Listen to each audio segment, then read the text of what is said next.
Mark, why do vampires pull out during sex? I don't like where this is going. Why do vampires pull out during sex? Because they can't come inside without permission. Oh, dude. I really do worry sometimes. Before I forget, I'll kill you if this is a joke. you want to die tonight? The You Run Podcast. The You Run Podcast. The You Run Podcast. The You Run Podcast. Why isn't it possible? I can't say nothing. A Candyman get me. You choose the movies. I had a hard-on this morning when I woke up, Tina. Had your name written all over it. You score them. Nice fucking model! You review them. For that you get the head, tail, the whole damn thing. Why not, you stupid bastard? My name is very fucking confused. What's your name? Captain Howdy. Don't want to go fooling around other folks' property. In my goddamn soul. Where's the beer? Because after all, this is not our show. This is your show.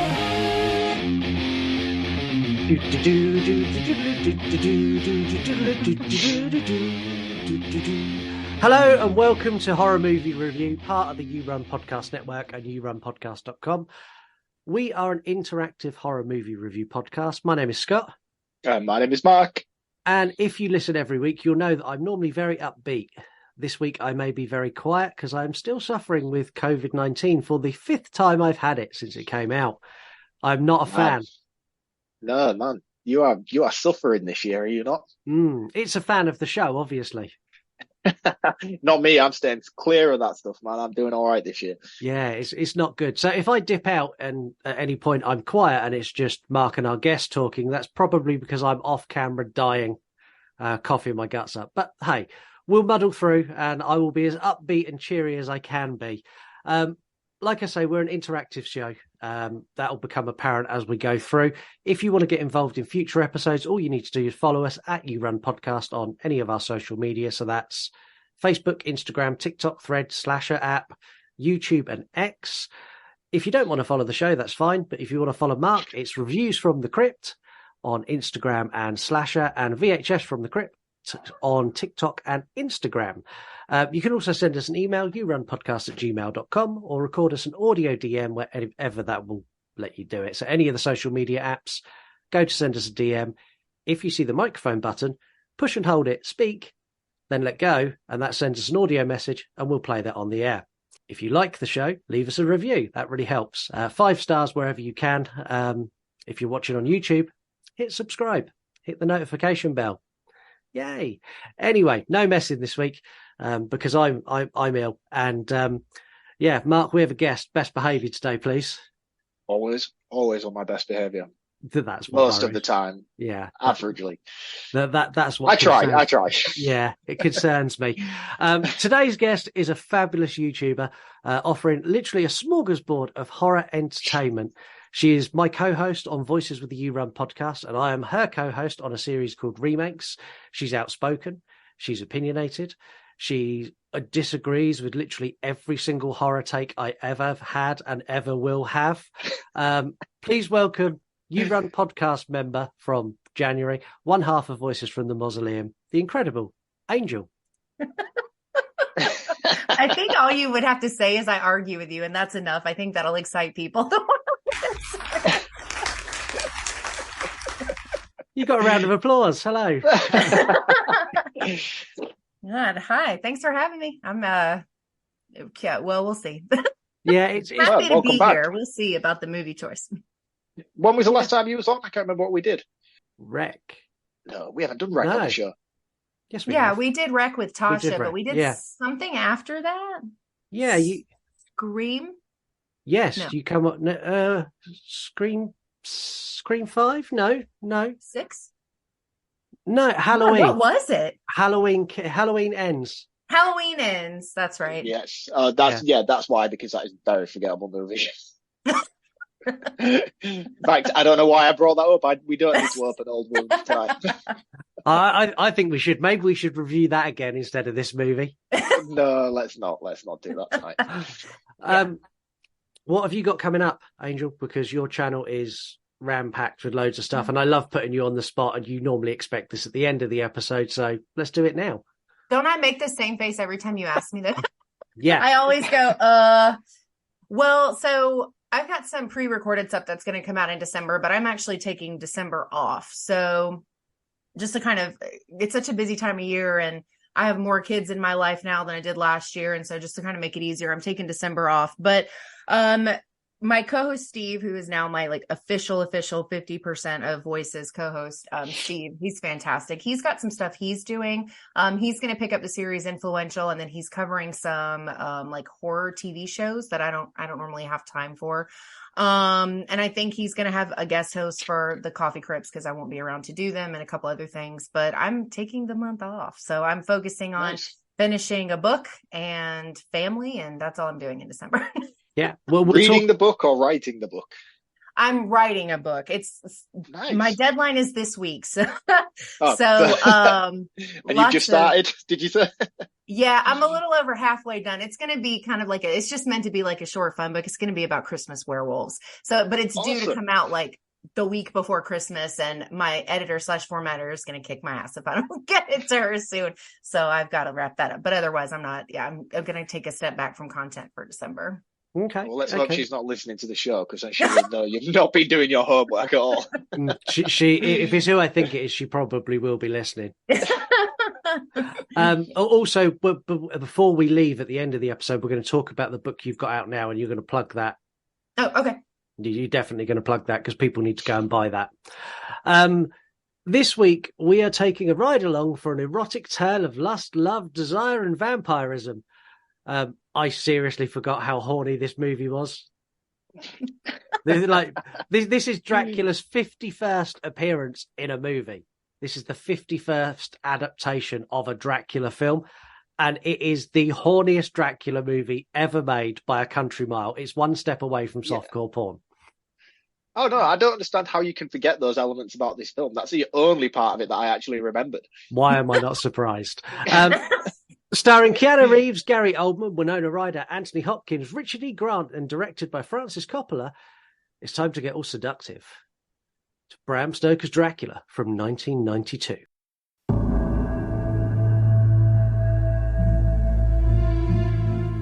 Here occurred the frightening and shocking history of Prince Dracula and the woman he loved.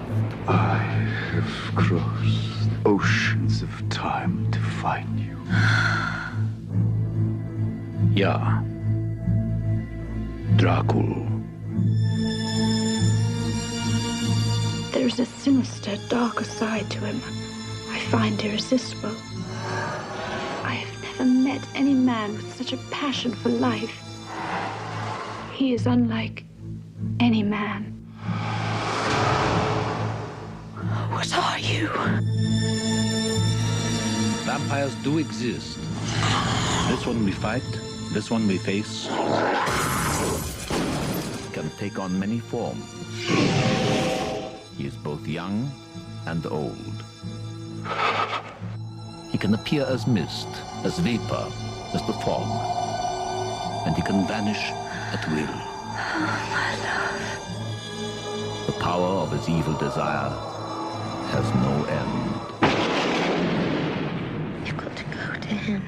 You've got to love him. She is a willing recruit and devoted disciple. She is the devil's concubine.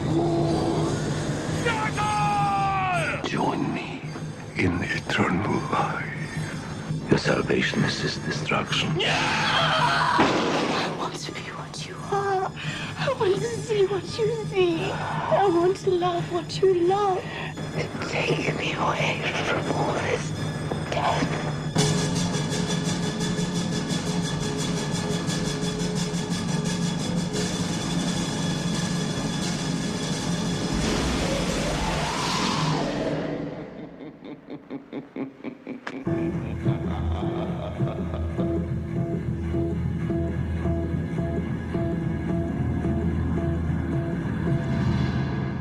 May Make no mistake, he must be stopped.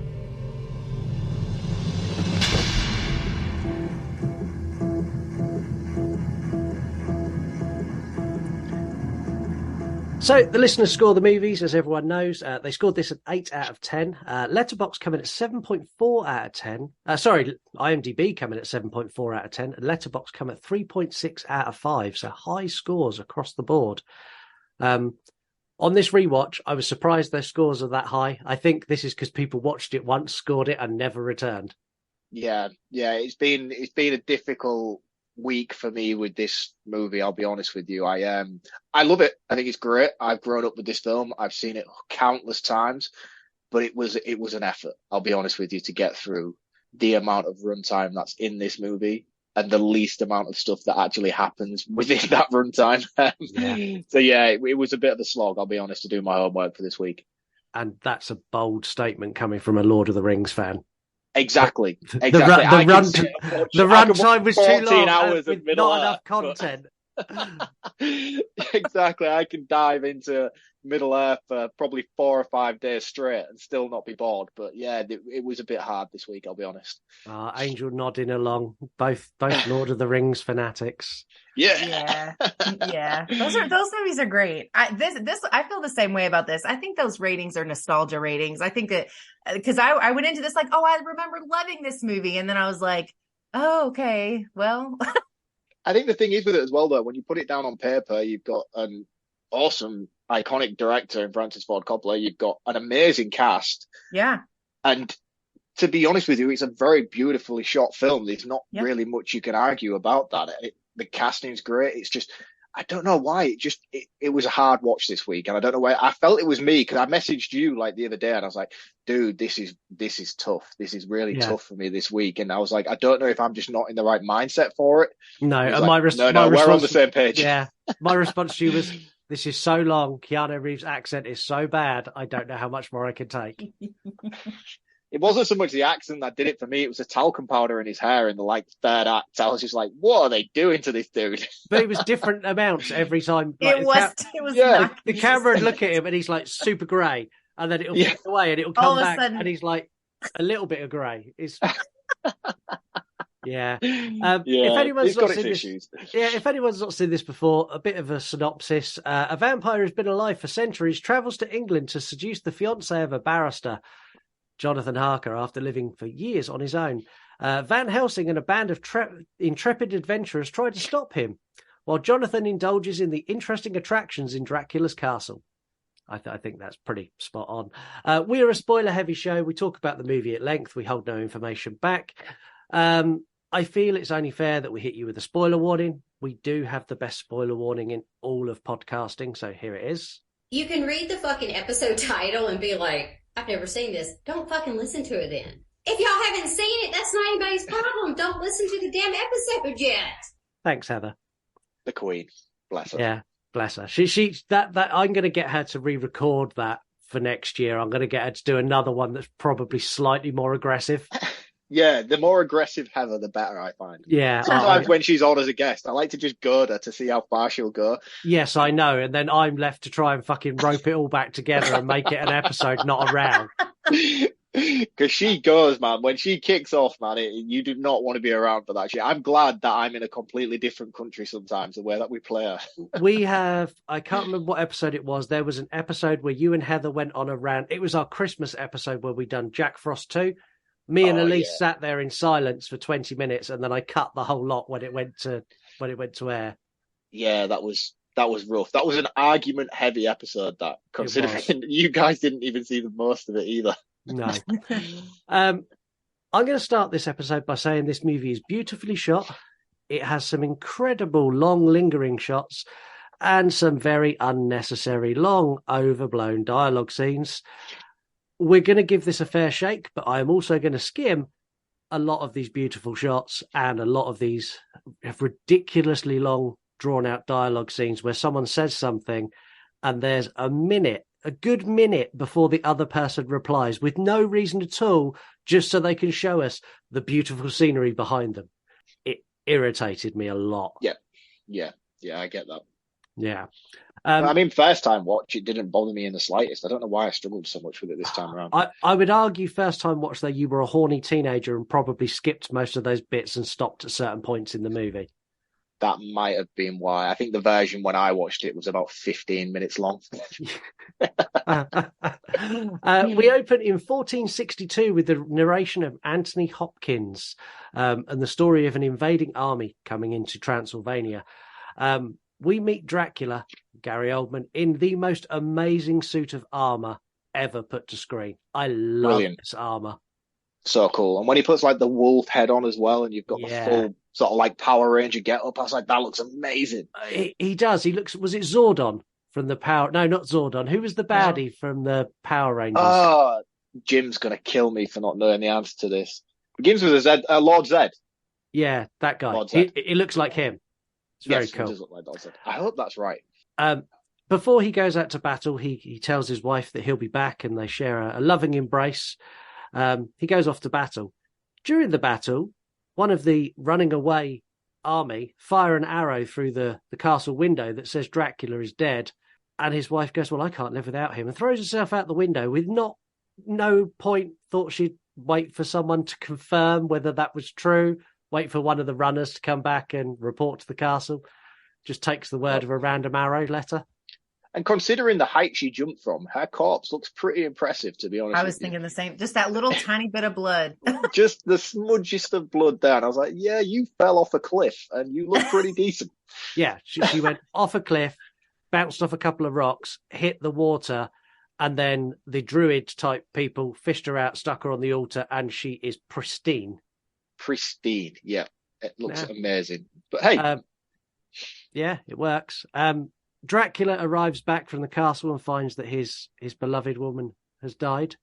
And he then stabs the cross that bleeds and renounces God. Sorry, I'm actually going to make. I don't know what's going on here. You're just shigging about and trying to pass things to people off screen. What's going on? I'm going to let all of the listeners know as well. So I've just been fleeced for my credit card so someone can get a takeaway. Oh, nice. Okay. So that happened. Anyway, Dracula renounces God. He stabs the cross, which bleeds everywhere, and he drinks the blood, which makes him immortal. Was it just me who went, why did the cross bleed? I didn't. None of this makes sense at all, and it doesn't make sense because it's an addition to the novel. This doesn't exist in Bram Stoker's Dracula. This is pure Hollywood's. How do we make this a love story? Yeah, there's a lot of things about this movie that I don't quite understand because I haven't read the book yet. I own it and I do intend to get around to it, but I haven't read it. But for me, this was like, I don't know, I just assumed this was like the pinnacle of adaptations in terms of faithfulness. So I was like, oh, this must be legit because it's such a high-end and long drawn-out movie. They must have done it that way because it's a faithful adaptation to the book. So this doesn't happen. Do we find out in the book how he actually comes to be? No, it's just a mysterious guy lives in castle. Which is better. Which is better, but yeah. So a man who drinks human blood and has fangs and can turn into werewolves and stuff, you have no problem digesting, but across that bleed is a bit of an issue for you. Yeah. All right, okay. I'm just trying to work out what kind of wavelength we're going for with this episode, that's all. He sits on the floor on his knees and screams no, and we get the title card hit. And did you notice as well that Anthony Hopkins plays the priest guy in this as well? Yes. At the beginning? This is the first time I noticed that. I never paid it attention before, but it swings over to him, and I was like, "Oh, okay." Yeah. He's the the priest at the beginning who's like sort of leading the charge with the monks behind him and stuff in the castle. That's Anthony Hopkins, who looks like Noah from Noah's Ark. He's got a full white beard and long white hair. Yeah, Van Helsing is reincarnated multiple times though in lore. So I mean, honestly, you could probably just tack it on too. He was reincarnated to fight vampires as he was part of the church back then. So that actually kind of checks as far as storyline goes. That was kind of what I kind of grasped from it, was that he was the original sort of, well, not necessarily the original, but then Van Helsing then became a descendant of him. And because they're all intertwined into this moment at the beginning of the castle, it kind of made logical sense, especially with like Mina. Then would you say that this Mina, I'm not too sure what Dracula's wife's called at the beginning, but would you say that Elizabetta, would you say that then Mina is a descendant from her? Is that how you would tie them together, or would you just say they look very similar? Look similar. I don't think there's they try to play it off as like this is a reincarnation of his wife, and I don't think it is. I think the fact that she's believing it and having all the memories is part of Dracula's power of seduction. He's putting those ideas in her head as opposed to it being fact. Right. See, I just assumed that she was a descendant, and which is why it made logical sense to me. But I guess it works both ways. Yeah, I think it's more a Dracula's seductive power, which is actually portrayed quite well in this. It's portrayed much better in the book, but trying to portray something that's affecting someone's mind and show it visually is very, very difficult. Yeah. London, 1897, and we meet Renfield. This is my favourite adaptation of Renfield put to screen. He is so good, so accurate, and he's just mincing around in his cell, and he's eating bugs, and he's flapping his arms, and he's one step away from being like Jim Carrey crazy, like at the window going, "Master, yes, I know, Master." And yeah, I like this. It's Tom Waits who plays this version of him. He's very, very cool. He does a fantastic job. He's not the best. Have you not seen Dracula Dead and Loving It? The guy from Ghostbusters 2 plays Renfield in that, and he's awesome. Yeah, it's not the same. It's so much better, man. He's so much better. I think everyone knows this, but we are not the same. No, we are definitely not. No, we're really not. We then get to meet Jonathan Harker, who is the boringest character on the face of the earth. And also Keanu Reeves in this. I know people love this film, and I know people are going to come for me. He is not the best actor. He is one step away from when he played Ted in Bill and Ted, and he still comes across as like, dude. Yeah. Whoa, go to see Dracula, man. Yeah. That's exactly what he was, but just with a British accent, and a very bad British accent. Not even a good one. Yeah. No, it's like he'd watched Mary Poppins as preparation for this film. Yeah, and I love Keanu Reeves. I think he's a fabulous actor, but in this, he is very early in his career. And I reckon there must have been points when, like, people like Anthony Hopkins and Gary Oldman are acting one-on-one with Keanu Reeves. They must be looking at him going, who the fuck is this guy? Why can't he act? Yeah, and this is the thing. Like, there's a lot of people in Hollywood who've built careers for themselves just basically being themselves. Like, Keanu Reeves is himself in everything, with a little bit of a twist. Michelle Rodriguez, I love her. I think she's great, but she is herself in everything. Yeah. Like, I imagine if I met Michelle Rodriguez in real life, I feel like I would know her because every film she's in, she just plays herself. And I think Keanu Reeves is one of those actors. And there's nothing wrong with that. If you can build yourself a career out of just being yourself, it's the easiest job in the world, I imagine. But trying to get him to do something like what he tries to do here is painful to watch in certain scenes, especially towards the end as well. It is. So he is Renfield's replacement. So Renfield was dealing with the estates of Dracula. And now this is Jonathan's turn to go to Transylvania, and all he needs to do is get the paperwork signed. I find this, it's such a, 1897, you couldn't like mail stuff and get it signed because you need it notarized. So if there was transactions done across this span of distance, they would send the lowest person on the run all the way to wherever it was to get them signed and then make them come back, which is just wild.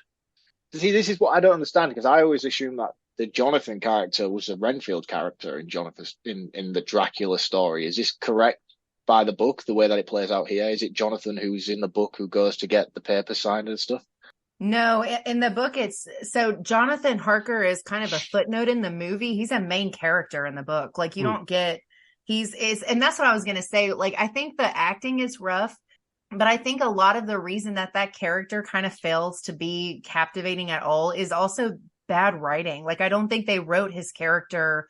I don't think they did him justice based off of who he's supposed to be as a character and his place in the movie as a whole, or I mean, in the story, as a whole. He's like almost like an NPC. Like he's there, and then for what reason? He serves almost no purpose. If you remove him from the film, it almost changes nothing, and that would not be the same in the book. No, in the book, he is the 90% of the Dracula novel is told from Jonathan Harker's perspective. Yeah. Right. Because for me, like, my only real references to the Dracula story, because I haven't read the book, is the Universal Monsters Dracula, the one you guys have just recently covered on your YouTube show, and Nosferatu. But for me, Renfield is the main sort of mainstay for that story in both of those movies. Yeah. So he sort of plays a Jonathan role, really, in those movies. No, Jonathan should have been better written and he should have been a bigger part. But I think because they went with romance on this, it just changed every character's dynamic in general. It made it, which is the only reason we even get the intro scene, is to give us the plot point for why is he doing all of this? Why does Dracula care about this person? It's not just some random woman. There had to be a connection. So because they went the romance route, it literally changes up everything else about the way the characters work in the world together. Yeah, and again, I don't understand why they took the Dracula story is not a romantic story. His attraction to Mina is not a romantic attraction. It's a you'll be a nice snack attraction. Yeah. Right. Okay. I always just assumed this was like a love story kind of thing. No, not at all. They changed it dramatically.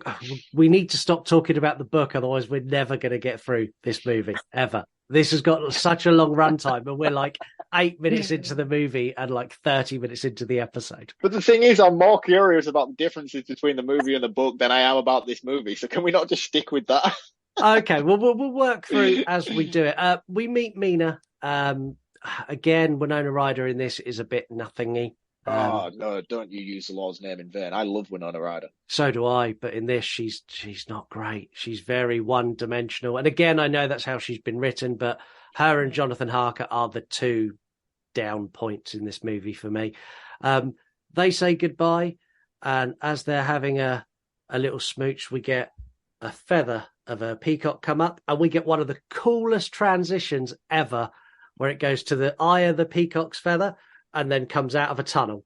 Yeah, cool. It's some of the transition work in this is fabulous. Some of the shots are gorgeous, but there's not a lot of substance around these beautiful shots. The thing is as well, this is 1992. There's a lot of stuff in here when I was watching it this week, and I was like, God, that looks really bad and really dated. But then, in hindsight, I'm thinking, yeah, but surely when this first came out, that must have been visionary filmmaking techniques that they used throughout this film. I really had to take a moment to step back and no, just appreciate this for what it is, because there's a lot of stuff that he does with POV work and things like that, which now looks a bit sketchy. And you're like, oh, but Hollywood's come on so much more in 30 years than you wouldn't believe. So seeing it in this, I'm like, oh, that could have probably been done better. But I imagine a lot of the stuff that was used in this film probably hadn't been put to screen by the time this film came out. Yeah, no, and the thing is, this is another argument of why you do not use CGI, because your movie dates badly. Do it practically. Yeah. The carriage drops. So basically, Jonathan goes by train. We see Dracula's eyes in the sky. That looks cool. That was one of my favourite scenes in the film. We get lots of over dialogue, so voiceovers and narration by various different characters. The reason they've done this is to try and stick to the book, because a lot of the book is basically journal entries and letters. Mm-hmm. So you're reading, you'll read a bit of the story from Jonathan's perspective, then you'll read a letter that Mina sent him. So that's what they've done, but I don't think they needed to do that, and I kind of felt they were just padding it out a little bit. They certainly did need to pad it out. I know that for a fact. No, but they did. Dracula sends a carriage to pick up Jonathan. Jonathan gets dropped off by the first carriage, and when he gets dropped off, a lady hands him across and then closes the door, and they're like, well, we're going now, bye, and just leave him in the forest. Of wolves are howling and rushing through the trees around him. He's then picked up by Dracula's carriage, and I love the carriage driver touches Jonathan, and Jonathan doesn't walk. You don't see any motion in his body. He just kind of glides into the carriage, and then the carriage is shut behind him. So cool. Very, very cool. Yeah, it's almost as if his touch made him levitate into the carriage, he kind of picked him up with ease. That was cool. Yeah. Then we get the bad blue CGI force field. What is this? Because it comes back in at the end, and I didn't really put the two together and work out what its purpose was. So what is the force field? Because it's just a ring, and it's not even central to the path. It's off to the side. It was annoying that it wasn't central. It pissed me off. So, why is it there? Angel, I'll let you take this. I don't know. I think the point is supposed to be it's like there's this whole thing of not force field. What's another word I could use instead of force field? So when they go into this part, first of all, I'd also like to add, I do like the way that the driver looked. I thought the design for that looked really cool. It kind of reminded me of Lord of the Rings. But anyway, so always awesome. Dirty little hobbits. It reminded me of the writers. Anyway, so I don't know. I guess the point, this is what I got from it. I guess the point is when you're going into that part of the story and they go through that thing, it's like part of the magic that is Dracula. You know, people see what he wants them to see, and he creates what he wants people to see. And so that is like a protective barrier that people can't see where he is or what he's doing past that point. So like if we were walking and we're not the targets, we don't see any of that stuff. We don't see the stuff on the other side. It's only meant for people that are permitted to see it, that he wants to see it.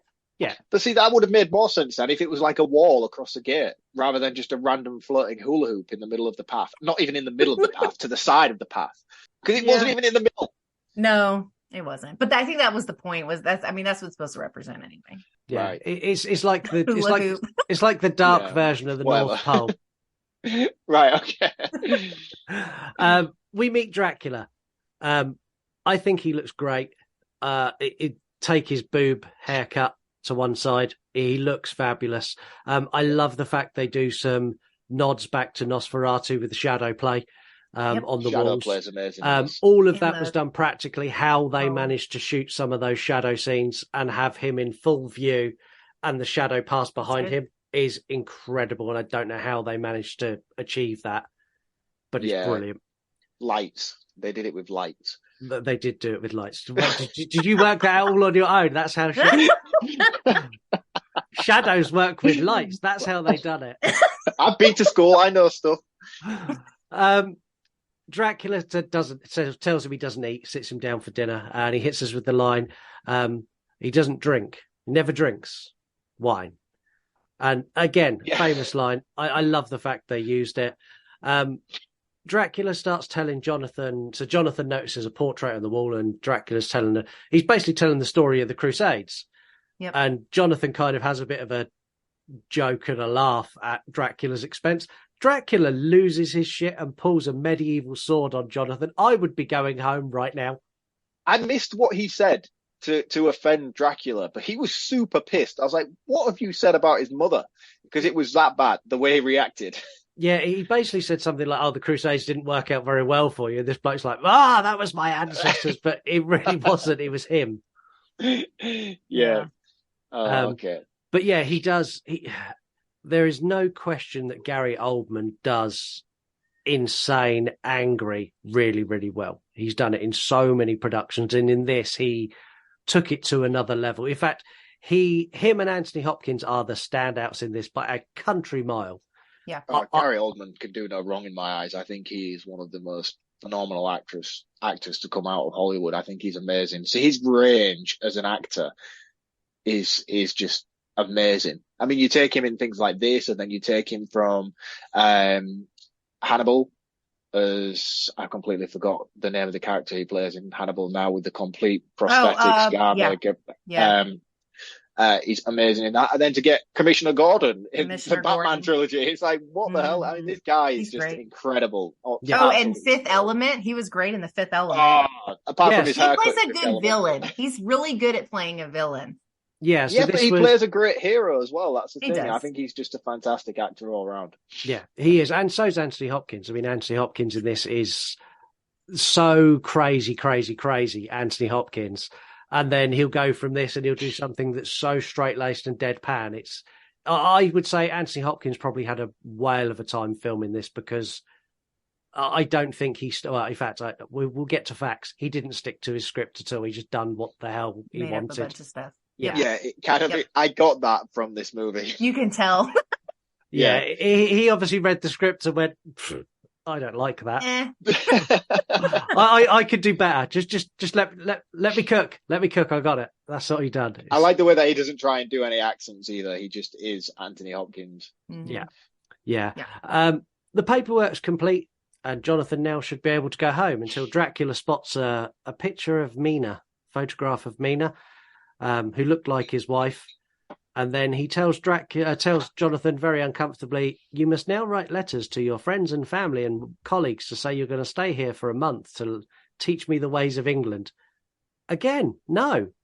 I'd be going home now. But the thing is, as well, like kind of like he's like, "You will stay." It's I insist, like as if it's like mandatory, and it would be rude for him to not accept this offer of his hospitality. Yeah. But I don't understand his position within the company as whether it's like, look, he's already signed it. You've just seen him sign it. You could literally just go now. You don't need to. It's not like he's like, you stay for a month and then I'll sign the paperwork at the end. No, he's already done what he's come for. Just go. Yeah. Yeah. Obviously, we find out he can't just go, but no, and probably pleased he didn't go after he found the special fun room. That does look like a very fun room, apart it from the weird Twisted Sisters part. We'll get there. Yeah, we'll get to that bit. We jump back to Mina, and we meet her friend Lucy. Her friend Lucy is too horny for her own good by a mile, and she's so. I'm going to go out on a limb and say there was not a woman like this in 1857 who was this brash and brazen with. She tried to like justify it by saying it's because she had money, but I was like, she's also unmarried and 20, so no, that's not a thing. Like, no, she's like. She's got these suitors that have come round and she's like, drapes all over one. And then the next one comes, she's like, "Oh, Quincy." And then the next one comes. I need to lend you some films. I need to lend you some of my films because there's a lot of women like that in some of the movies that I have, especially the period pieces ones. Okay. Yeah. It's very Jane Austen. Her suitors are a list of kind of forgettable characters apart from Richard E. Grant and the Texan. Yeah, you got Carrie Elwell as well, though. You've got the Princess Bride. I liked him. Yeah, but none of them really make an impact apart from the Texan. The Texan. I like Richard E. Grant the most.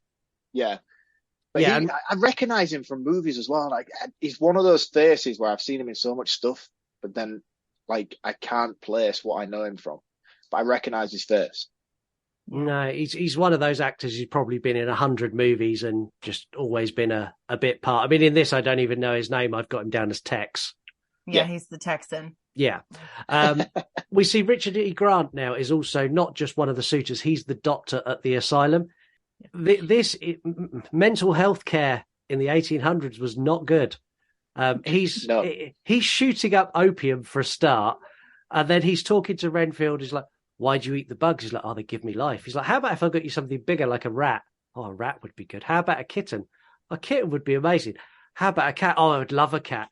"A cat would be the best." He's like, "Okay, great." And then just walks off and leaves him and goes and shoots up some more opium. It's like, wow, you're not a good guy. And then they've got the other people with the cages on their heads. Mm-hmm. Yeah, the thing is with that scene where he's taking drugs as well, it's like something out of like a Looney Tunes cartoon. They've got like this weird electricity and stuff behind him, and then his thing, like it says opium on it. It might as well just say drugs across the front of it in like big letters. I was like, could you be more obvious about what you're trying to portray in this scene? Yeah, I like it though, and I like the fact that Renfield, when he doesn't get his own way, then sort of goes on the attack and he bites Richard E. Grant, and he's a very aggressive and very angry character, which he was in the novel. This is very much a true adaptation of that. And to be fair, the movie as a whole is very beat for beat what the book is, but they shifted the whole tone ever so slightly, which changed all the beats. But nothing comes of his character. I expected him to like escape or something towards the end, but nothing happens with his character. No, because Dracula wanted Mina. Yeah. Does anything happen in the book? Does he come out? Does he escape? Is he like a sidekick? Does he get turned? Is he memory? No. He doesn't get turned. He doesn't get turned. He is more involved. He's out in some of it. He does get out towards the end. I'm sure he does, because he helps Dracula set up in his Carfax, whatever it is. Abbey, yeah. Yeah, I think in fact Dracula may even pay to get him released. Yeah, he gets him out, but he doesn't get turned or anything like that. They never turn them. That's not like they never. No, I've seen What We Do in the Shadows. We know. I just started watching that. I'm on season 3. What season are you on? 3. Oh, I'm almost to the end of it. I'm almost to season 4. Yeah, he's so good. He's the best show ever. If you haven't seen What We Do in the Shadows, please go and check it out. It's amazing. And also watch the movie, because the movie was also hilarious. The movie is fab. The movie's great. outstanding. And when they announced that they was doing the TV series, I was like, nothing is going to be able to touch how great that movie was. And then I watched season 1. I was like, okay, yeah, this is awesome. Yeah, that's great. Back at the castle, Jonathan is now getting a vibe that something is not quite right. Dracula's told him he's got to stay in his room and he can't come out because it's an old castle and there's things in this old castle you don't want to see. He creeps in behind Jonathan when Jonathan's shaving, and Dracula kind of goes at the mirror and cracks the mirror. And then he helps Jonathan shave and he cuts him, and then he licks the blade. It's like, oh. And then with that, he jumps out the window and like crawls along the wall. And it's like, why? It's like such a bizarre moment. And Jonathan's still like, okay, I'm gonna go and explore. He literally, this happens. He's told not to go anywhere. Dracula crawls up the wall of the castle out of his window, and Jonathan goes, I'm gonna go and explore. So Jonathan is Marc. Yeah. I was like, let's go see what's going on. We have gone already, and Marc is still in the castle. Too right. I'm looking for treasure. Yeah, and so's Jonathan. He finds a room with a very silky, very large bedspread, and he can hear what sounds like Mina. Yeah, it definitely didn't sound like Mina. Jonathan knew that. But hey, it was a big silky bed. He's been away from home for quite a while. He thought he'd just have a lay down. I don't think he expected the undead princess to rise from the bed next to him. But this does seem like quite a fun room to be in with the brides of Dracula. Yeah, I would have had a good time. Yeah, until they started eating me. I'd have gone with it. Yes, I'm not being funny. Once you're in that position and they've already started biting you, it's like you can't just. It'd be rude to say stop. It would have been very rude. It would have been really rude. Oh my god! Could you please stop eating me? I need to leave now. I think it'd be it's just disrespectful. You're in someone else's house. Be exactly. This is it. It's polite. It's manners. Yeah. Basic manners. Angel's looking at us going, "You two have so many issues. I don't even want to start diving into them." No, you'd get on well with my wife. Only men would stay in that circumstance. I don't know. I think there are a fair number of. In fact, call the show. If you would stay in this room, call the show, especially if you're female, because Angel's pulled the men card. If you're a lady listening to the show and you would have stayed in this room, call the show. We're getting no calls. I was going to say, are we waiting for the phone call, or are we going to move on? No, we'll move on. Dracula arrives, and Dracula is not happy, and he kind of screams at the brides. And this is the bit I didn't understand. 2 of the brides are joined at the hips. Yeah, it looked like something that Andy had created in his bedroom in Toy Story. Not Andy, Sid from next door. It's like they morph off together. It's weird. Yeah, it's very, very odd. And then they all go around him and they're begging, and he kind of just has a go at baby. I'm also not sure why he was mad. No. Like, that part didn't make sense either, because it's like, eventually, that was the point. Like, he left him there for that later. Yeah. And his focus was Mina. So what was he mad about? It was kind of confusing. Yeah, it didn't make much sense. And the fact they fed a baby was horrific. Where did the baby come from? And that came out of nowhere. I was thinking, he had it in one of his like boob bun hairs. He pulled it out of one of that's why they're so bobbly. He keeps babies in there. Babies in there to keep his brides at. Yeah, keep his brides happy. Wow, we're taking this movie weirder places than it actually went. And it goes to some weird places. It does. Now Jonathan starts looking for a way out, having been here a while. Back with Mina and Lucy, she's accepted a proposal from number 3, some lord. Can't remember his name. This is the Princess Diaries guy, isn't it? Yes. Yes, Carrie Elwes. So she picks the one who had the most money. Yep. Lord and lady. Lord That's and lady. What she wanted to be. Mm-hmm. Mina gets invited to be a maid of honor. Mina is worried about Jonathan. And then we cut to the Demeter. And we get the captain's log, and we get the strange deaths on board, and we get we see wolves escaping the pens in London. And if I'm honest, the Last Voyage of the Demeter is the Demeter chapter in the book is one of the best chapters. Every single adaptation skims over it. Last Voyage. This is like the first chapter in the book as well, isn't it? No, second, third. Oh, I thought it was like the first. It's towards the beginning. It's towards the beginning. It's towards the beginning, but it's one of the best chapters. It's one of the longer chapters, and this adaptation brushes over it. And then they done Last Voyage of the Demeter, which didn't do it justice. So I haven't seen that yet. They can't tell this bit of the story right. It's really frustrating. Yeah. The ship docks in London, and we get werewolf Dracula with no explanation as to why or how. And he attacks Lucy. He attacks Lucy by beckoning her into the garden and then performing oral sex on her. No, he fully sexes her up. Yeah, but it's oral sex first. You see the oral sex from a distance, and then when he gets closer, when she gets up, yeah, it's that's when he's got her legs like up on his hips or whatever whatever the werewolf equivalent of that is. Yeah, I think werewolves have hips. Yeah, they're really just like straight line and then muscle legs. Depends on the werewolf. They must have hips. It's still hips, right? Is it not? Maybe some of them. I can't believe this is the debate. There is a werewolf having sex with a woman, and we're worried if it's got hips.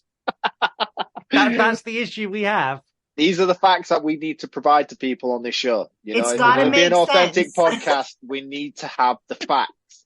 Yeah, I mean, at least he performed foreplay. That's all I'm going to say for him. He made an effort. He tried. All about the effort. It's very erotic. If I'm honest, it's very unnecessary. We didn't need this. And there's a bit where like Mina comes out and Mina sees it. And Dracula goes, "No, you see nothing. Don't see me. Don't see me." That's cool. I like that though. I like that he has that power and he can do that. I think that's a really good thing because it comes round again later on when he sees her in the town. His powers in this are ridiculous. He can control the weather. He can control people's minds. He can shapeshift. Yeah. Mm-hmm. Yeah. To do everything. I will say the werewolf version looked cool if it had been a werewolf movie. Yeah, it did. And that's one thing as well about this entire film is like I think the prosthetics and makeup effects used throughout are phenomenal. Good.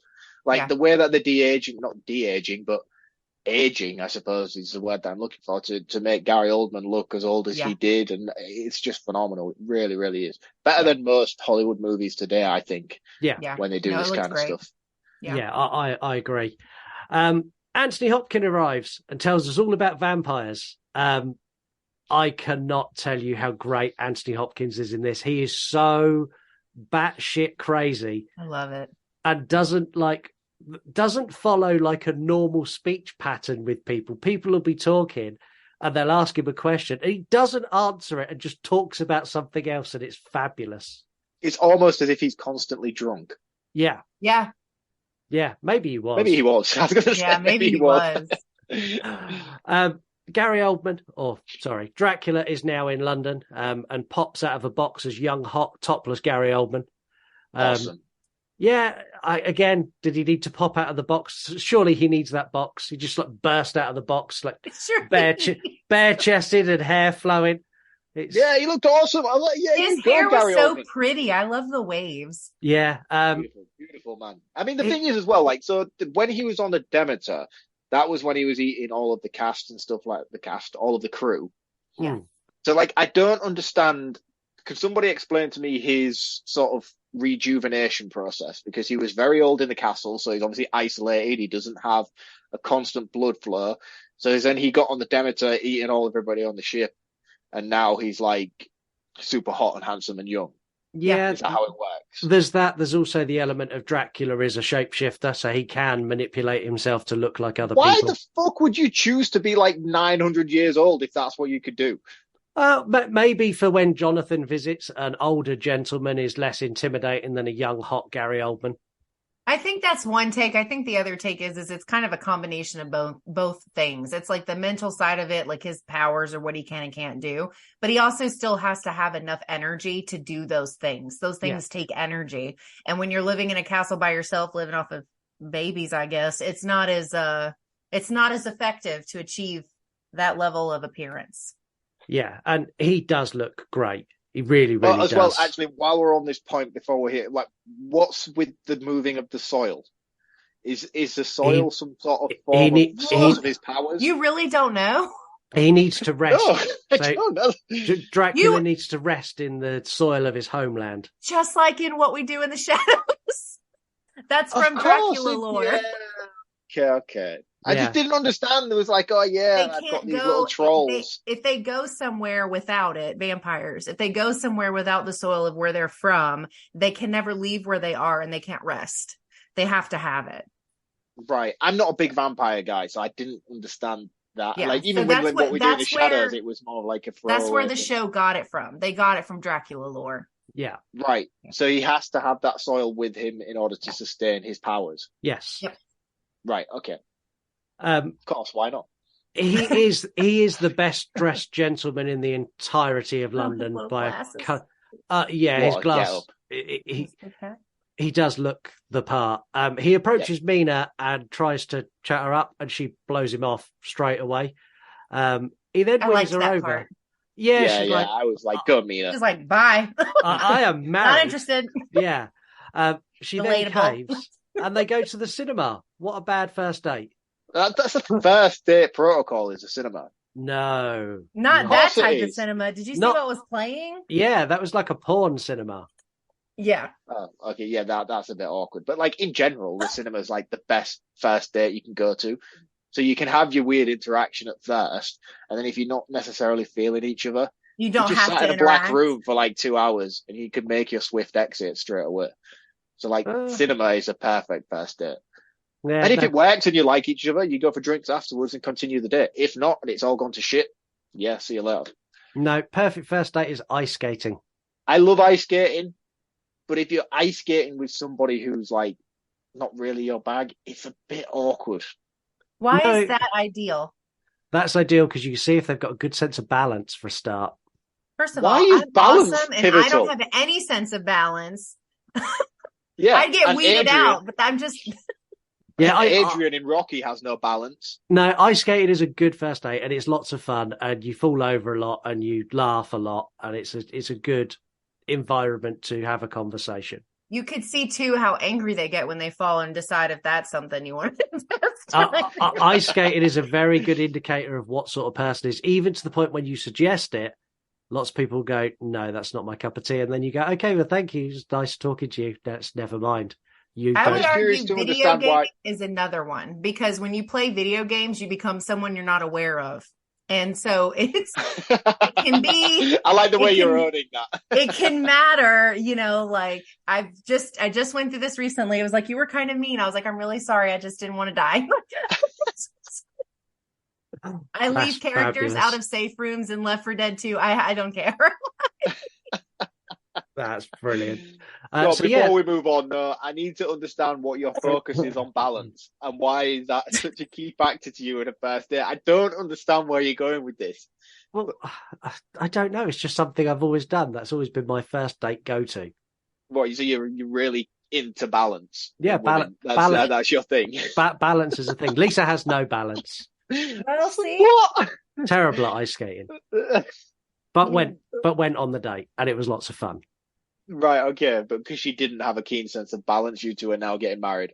Yeah, I thought it was a good idea. Like, she can't balance, I can balance, kind of with the yin to the yang. This is the weirdest thing I've ever had a conversation about in my life, but I like it. And we're going to move on because it is getting very odd and very uncomfortable. Richard E. Grant visits Lucy, who is behaving weirder than normal, if that's at all possible. Right. She's like, I'm changing, I can feel it. And throughout this whole process is continuously orgasming, which is really off-putting.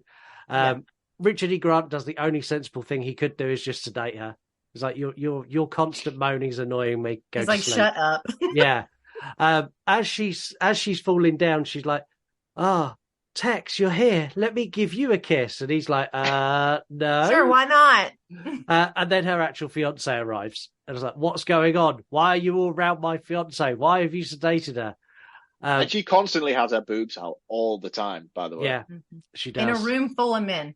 And I love the fact that Richard E. Grant turns around and goes, she's mental. Yeah, he actually uses those words as well. Yeah, she is mental. That's what the problem is. I've called for Dr. Van Helsing because he will be able to solve this problem. Yeah, because he was like, Van Helsing was his mentor and teacher. Yeah, he taught him everything he knew. Yeah. Yep. We go back to Dracula, who's now being far too pushy with Mina, and this is sexual assault, what he does. It kind of all... there's a big bang and someone falls over and he gets distracted and there's a wolf on the loose that causes everyone to scream, and then Dracula stops and lets Mina stroke it, and Mina's like, oh, it was fine, you tried to assault me a minute ago, I get to stroke a wolf. It's so you say that there was a bang and he got distracted. He didn't. He stopped. He had her like hypnotized in the position, and he was like, her neck was ready to be serviced and be turned, and he chose to stop. Then the banging came afterwards, and I don't understand why in that instance he had I don't know, was it a moment of like, oh, I don't want her to be like me, or because he loved her that much? I just didn't understand why he didn't go through with it at the time. No, I think they done it to give an extra depth to the love story that doesn't exist in the book.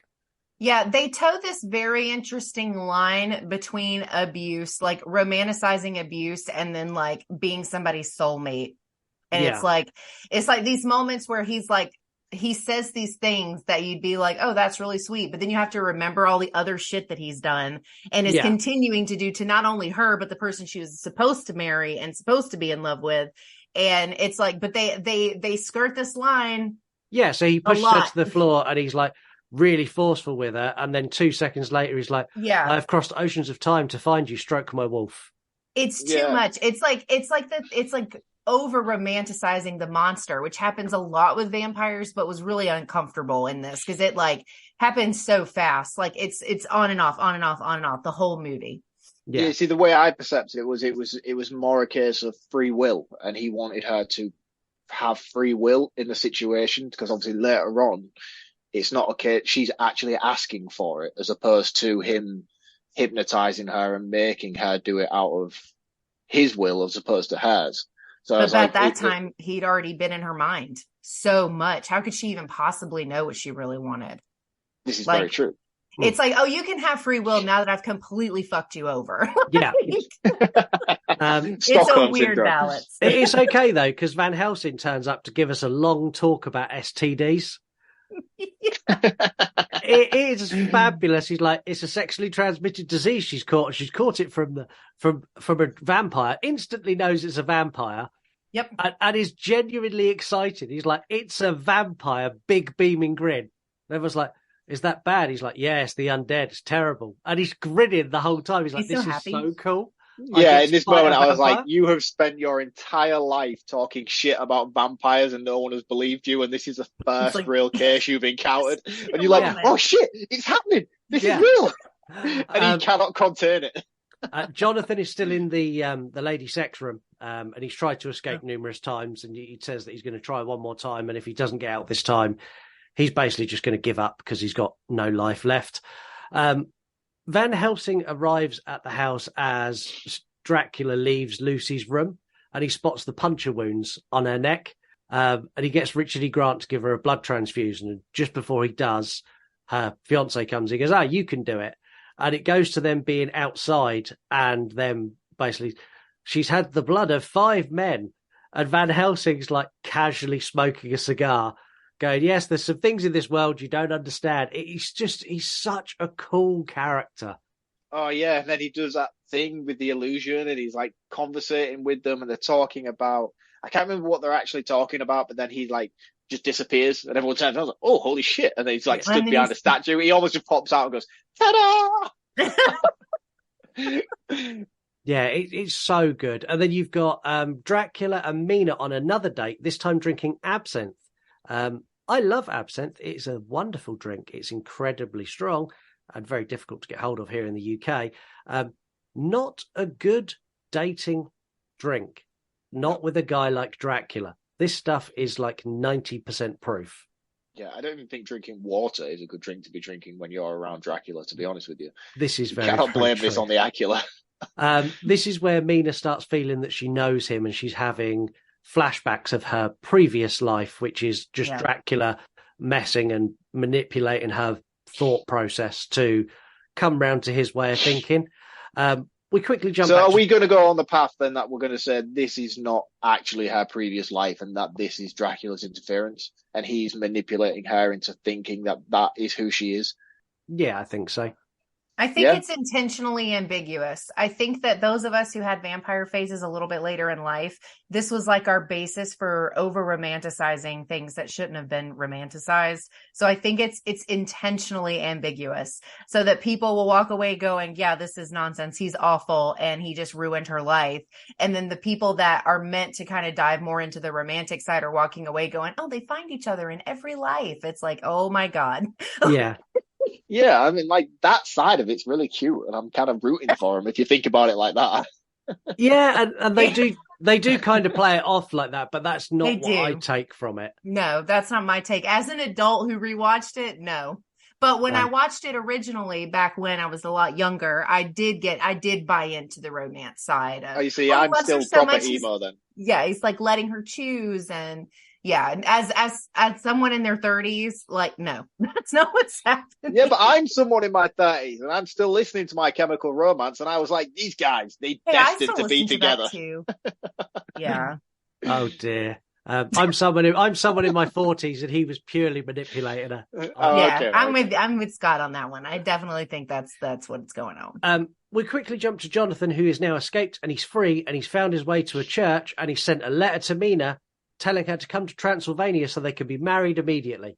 And Mina goes, okay, and gets on a train and heads to Transylvania. Talcum powder Keanu Reeves, who's now got the greyest hair in the world, which I know is meant to show that he's had a rough time.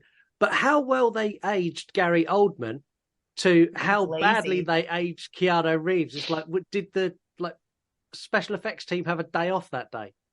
I mean, this dude's in his 60s now, and he still looks like in his 30s. So they didn't add a wrinkle or anything. He looks like the most baby-faced dude in the world with the greyest hair. Grey hair. Yeah. Lucy's turn is complete with fangs and everything. Van Helsing subdues her and consults the Book of Vampire, which I loved. I loved it, flicking through the book. Dracula gets stood up by Mina because she's gone to where she was going. And then, being how he is, he basically goes straight after the next girl who comes along. He goes back to go and get Lucy, because let's be honest, Dracula's not that bothered by Mina. He just wants someone, anyone.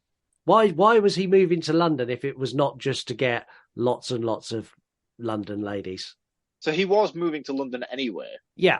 This is just a side quest. Yeah, he was moving to London, then he's gone, my solicitor's wife kind of looks like my old wife. Yeah, she'll do. Yeah. Okay. It's very convoluted. It is. Van Helsing is thrilled that it is Dracula. When he realizes it is actually Dracula, he cannot contain his excitement. He's like, it's Dracula. You're all going to go and guard her. I'm going to go get some food, and I'm going to come back, and we're ready. We're going to take this son of a bitch down. He's like the happiest guy ever. And everyone else is panicked, like, well, what do we do? They're like, he's like, go guard them. Anyway, it's like to Richard E. Grant's character, like, come on, we'll eat, then we'll come back. And he's so chill. I love his character so much. Dracula attacks, and we've basically got the Texan has fallen asleep. Dracula attacks, and we cut back and forth between this attack and Mina and Jonathan's wedding. Dracula turns Lucy into one of his brides as Jonathan turns Mina into his bride. It's very mirrored. It's very cleverly shot. That is she dies when you turn into a bride. That's part of the process of becoming a vampire. And we see her in a glass coffin. Glass coffins freak me out. I do not like them. Agreed. Yeah, I mean, a coffin's a coffin. Once it's in the ground, it's covered in mud. It doesn't matter. This is true. But to look at, though, I would find a glass one far more unsettling than a black one. Yeah, but she looks awesome. Her costume. It does look really cool. The glass is on purpose anyway. I don't bury people in glasses. They just buried them in cheap wood. But the box is meant to show off the look. Yeah. Yeah, and it does look amazing. She really does look great. Everyone thinks she's dead apart from Van Helsing. He knows, yeah. And this is great because the fiance comes to talk to Van Helsing and goes, well, what are we going to do now? He's gone, well, we're going to go out to where she's buried. We're going to cut off her head, rip out her heart, and everything's going to be great. He's like, I love this interaction because he's like, look, at the end of the day, she's dead. So if it works, it works. If it doesn't matter. She's dead anyway. Yeah, and the guy's like, oh, okay. Jonathan and Mina are on their way home.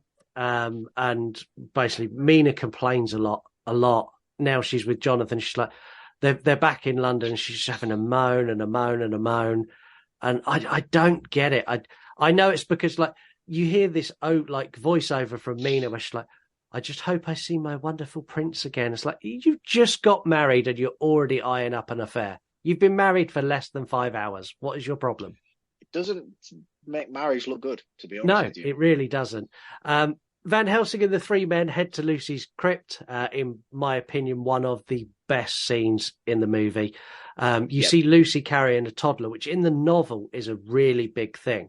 So in the novel, there's been children. What the fuck was this? So in the novel, there's been children disappearing for a week or so since she's been buried. And this is what caused them to go to her crypt. But they condensed it down. Okay. So she's carrying a toddler. Yeah, so they missed all of that out and they just had it with her carrying a toddler. But she drops that kid and like that's a real kid, by the way. Yeah, it's a real child. That's not like a dummy or a doll. And she proper drops like an actual child. And I was like, oh, that's not cool. Yeah, maybe that child got paid a lot. Danger money. Danger money? She dropped him on a concrete floor. And I was like, oh, that looks painful. And then, they just carried on as if nothing had happened. I was like, that's not okay. Well, let's be honest. At one point or another, we've all dropped our child on something that they shouldn't have been dropped on. No, Angel I don't want to air that out here. Oh, Angel. Just wait. It happens a lot. Mine's 5. He does it himself now. I'm not carrying him around. Yeah. Oh, but technically, mine does it on her own. Yeah. But I'm a parent, so it's technically my fault because I've left her unaided to jump off the sofa head first into the TV. I would agree that is your fault. Yes. Yeah, I would also agree. I have boys who watched wrestling. So we had 2 teenage boys who, when they were 8 or 9, would watch wrestling. I would turn around, I would turn back, and they would be suplexing each other off the sofa onto tables. Yeah, but boys be boys. Yeah, boys be boys. Very, very dangerous boys. But hey. They cross her back into the coffin. So they just hold a cross and she does the back into the coffin. She vomits blood like from The Exorcist, which is great. They stake her through the heart and cut off her head. I love this. And I love the fact that we go straight from this brutal scene to having Van Helsing having dinner with Mina and Jonathan. And Mina's like, was Lucy in pain? And without missing a beat, Van Helsing's like, yeah, she was in terrible pain, but then we cut off her head, ripped out her heart, and burnt her alive. She's not in pain anymore. She found peace. Mina like floods of tears, and Jonathan's like, Van Helsing, and he's like, well, it was just the truth. Do you want me to lie? He's a very honest gentleman. He's very, very honest. Very honest. Jonathan, this is where he tells Van Helsing that he knows where Dracula sleeps. And again, Van Helsing is very, very excited. It's like, great, we get to kill him. Mina's put in the asylum to keep her safe with Richard E. Grant and Renfield. Mina talks to Renfield, and Renfield is angry with Mina that Dracula wants her and he's going to turn her and not him. And I love that because that's a twist that they had to include because of the way they took it. And I like the fact that they made the time to have that interaction because they could have just skipped past it, but they didn't. Van Helsing and his group start destroying the boxes of Earth, and Bat Dracula turns up and goes to Renfield, killing him as a mist. I don't. I missed this. I don't like the mist. So he killed Renfield in this moment. Yeah. When he's still how did I locked miss up. that? Yeah, he's still locked. You'll be probably scrolling your phone because this is the point of the movie where it's dragging. Yeah, it's really dragging at this point. Why did he kill Renfield? Because he didn't need him anymore. Didn't need him. He's surplus to requirements. Right, okay. That seems a bit harsh. He's very, very mean. The mist then goes into the room where Mina is. The mist looks like crap. It looks like something out of Batman Begins, this luminescent green. It's a bit much. Yeah, it looks like something that's come out of like Teenage Mutant Turtles Secret of the Ooze. It's that colour. It's that colour green. It's a great film, though. It's a great film. And Dracula now turns into his body form. He then has a kiss with Mina and then explains that he's dead. Mina is angry first because she's like, "Oh, you killed Lucy," and then she decides she likes him. You killed my she best soon friend, changes, and then like, "Oh, but actually, it's all right. You've killed people. It's fine. I love you. It's bad." And this is where she asks to be like him. Yeah, he bites her. She then bites and licks his nipple, which is a bit weird. He's torn whether he should do it or not. And he has this quick conflict of do I, don't I? And she's like, but I want to. Thank God Van Helsing turned up to try and help her with her decisions. Van Helsing arrives, and I love we get the full Bat Dracula. This is cool. Yeah, really good. Van Helsing holds up the cross, which instantly ignites. And then he does the best transformation in the film where he turns from bats to rats and runs out the window. Really good practical effect. I don't know how they've done it, but it looks amazing. I don't know how they got all those rats to stand up like that on top of each other. No, there must have been some sort of frame they were sat on, but then to get them to drop, it's a very clever practical effect. No way it was done in just one shot. No. This one really runs the gambit for like having all of the animal stuff in it. Because a lot of times they just skip it. They focus on like just the bat or, so it's like, but this one had the bat, like literally all of the things that are mentioned, including the mist. Yeah. So I thought that was pretty neat. Yeah, and they give the exposition where they explain that he has the control over animals and stuff. Yeah, it was cool. It was really cool inclusion. I like that. Yeah, really, really good. Mina says she's aware that she's turning, and Van Helsing wants to hypnotize her so she can help him find Dracula. She reveals that Dracula's gone home, and well, what do? They pack Mina up, stick her on a train, and they all go off to Transylvania to go catch him. They split up. Van Helsing and Mina go one way as a distraction, and the others go another way. And Dracula's kind of one step ahead because he's always in Mina's mind, getting information on where they are. Van Helsing and Mina camp. I love this scene where Mina tries it on with him, first of all. He goes for it, though. He kind of does, and then he sticks an amulet on her head to calm her down. And then he puts a ring of fire around him as all the brides try to attack. If she ends up with like the scar for the rest of the film, like Evil Ed from Fright Night. Yeah. But I like this because it's a really powerful, well shot scene because he's encapsulated in this ring of fire, and the brides eat his horses, his only mode of transport, and it's a horrible scene. But you're like, that's so clever. Mm-hmm. You've done exactly what they wanted you to do. You pinned yourself into a corner and left your horses in the open. But it's fine, because literally the next morning, Van Helsing finds all of the brides and decapitates them in the castle. Yeah, he was slaying. Massively slaying. He walks out with them all and like holding their ponytails. I was like, God, what a dude. Yeah, he did become Van Helsing the Vampire Slayer. Yeah, for the first time in this entire movie, he'd gone from crackpot to actual Van Helsing. Yeah, and he'd done it without the need for any cheerleading. Yeah. Which I kind of feel like he deserved, to be honest. I would have taken him cheerleading in this. I'd have been quite happy with that. The others are chasing Dracula's carriage, and they're trying to kill him before the sun sets. So they're trying to get on the carriage where he's laying in a coffin before the sun sets. All of a sudden, Mina casts a spell blocking the sunlight, and shit goes down really fast. How does she know how to cast spells? Because she's not even full vampire yet. Yeah, but Drac's in her mind. He's controlling her. Oh, what? So he just told her the spell book and was like, yeah, do this. Have you not realised in this Dracula's powers are limitless? He could do anything he wants. That's the argument for everything that happens. Yeah. All right. Dracula did it. Okay. I was really surprised at how little fight Dracula puts up. So when he does get out of the carriage, he jumps out. Jonathan slits his throat instantly, stabs him in the chest. And Mina's like, well, when my time comes, will you do the same? And Jonathan kind of goes, yeah. But then they all just leave.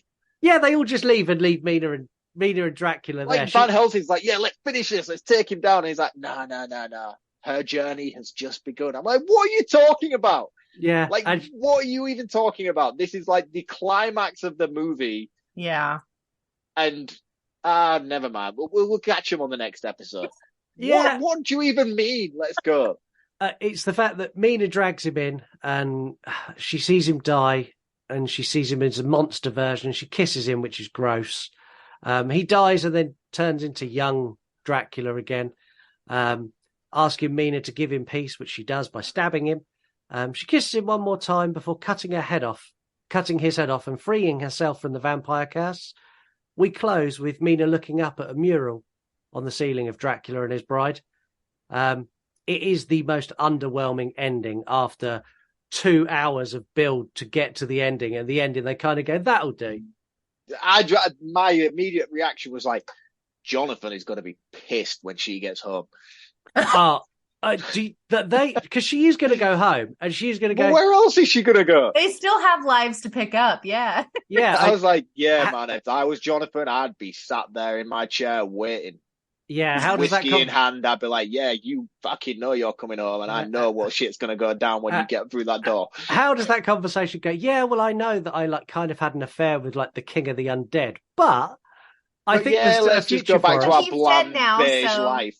Carry on. Yeah, he's dead now. I do, however, need you to grow more hair because I quite liked the wolfy behaviour he had. So if you could bring that into the bedroom, Jonathan, we'll be sorted. Yeah, I think Jonathan's getting back and issuing divorce papers immediately. 100%. Yeah. Yeah. Poor Jonathan. He's now grey, or partially grey. No wife, no job because the deal has all fallen through and that's all gone to shit. So yeah, it just goes to show you, marriage ruins your life.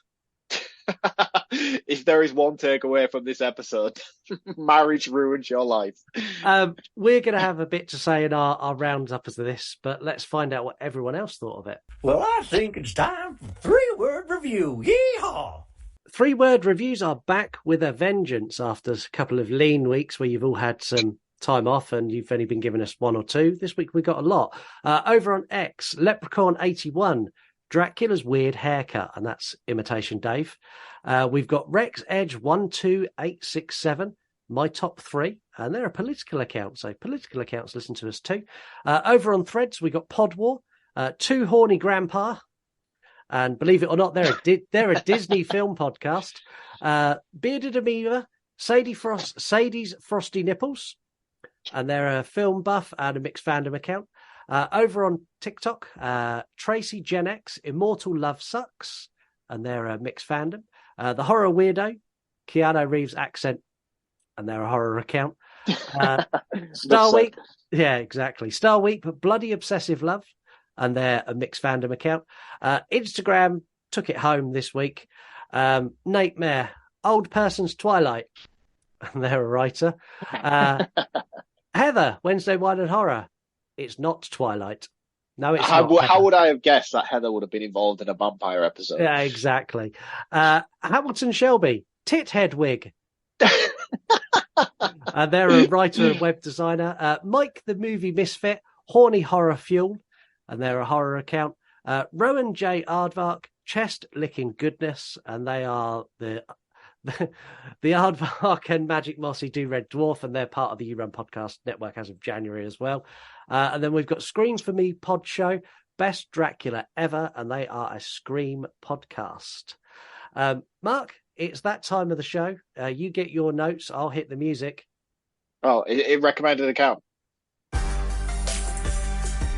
Recommended account of the week. Do you need the music again? No, that was enough time. Thank you. I like the way you worry about me so much, though.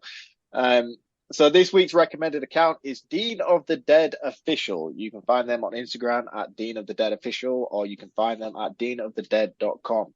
Dean of the Dead is a hot sauce manufacturing company that specializes in basing their products around horror movie memorabilia. They also have beers, craft beers, which they call Ales from the Crypt. the reason why I'm bringing this up particularly... I just realised, is this the hot sauce that nearly killed you at For Love of Horror? This is the one that nearly ended my life mere weeks ago at the For Love of Horror.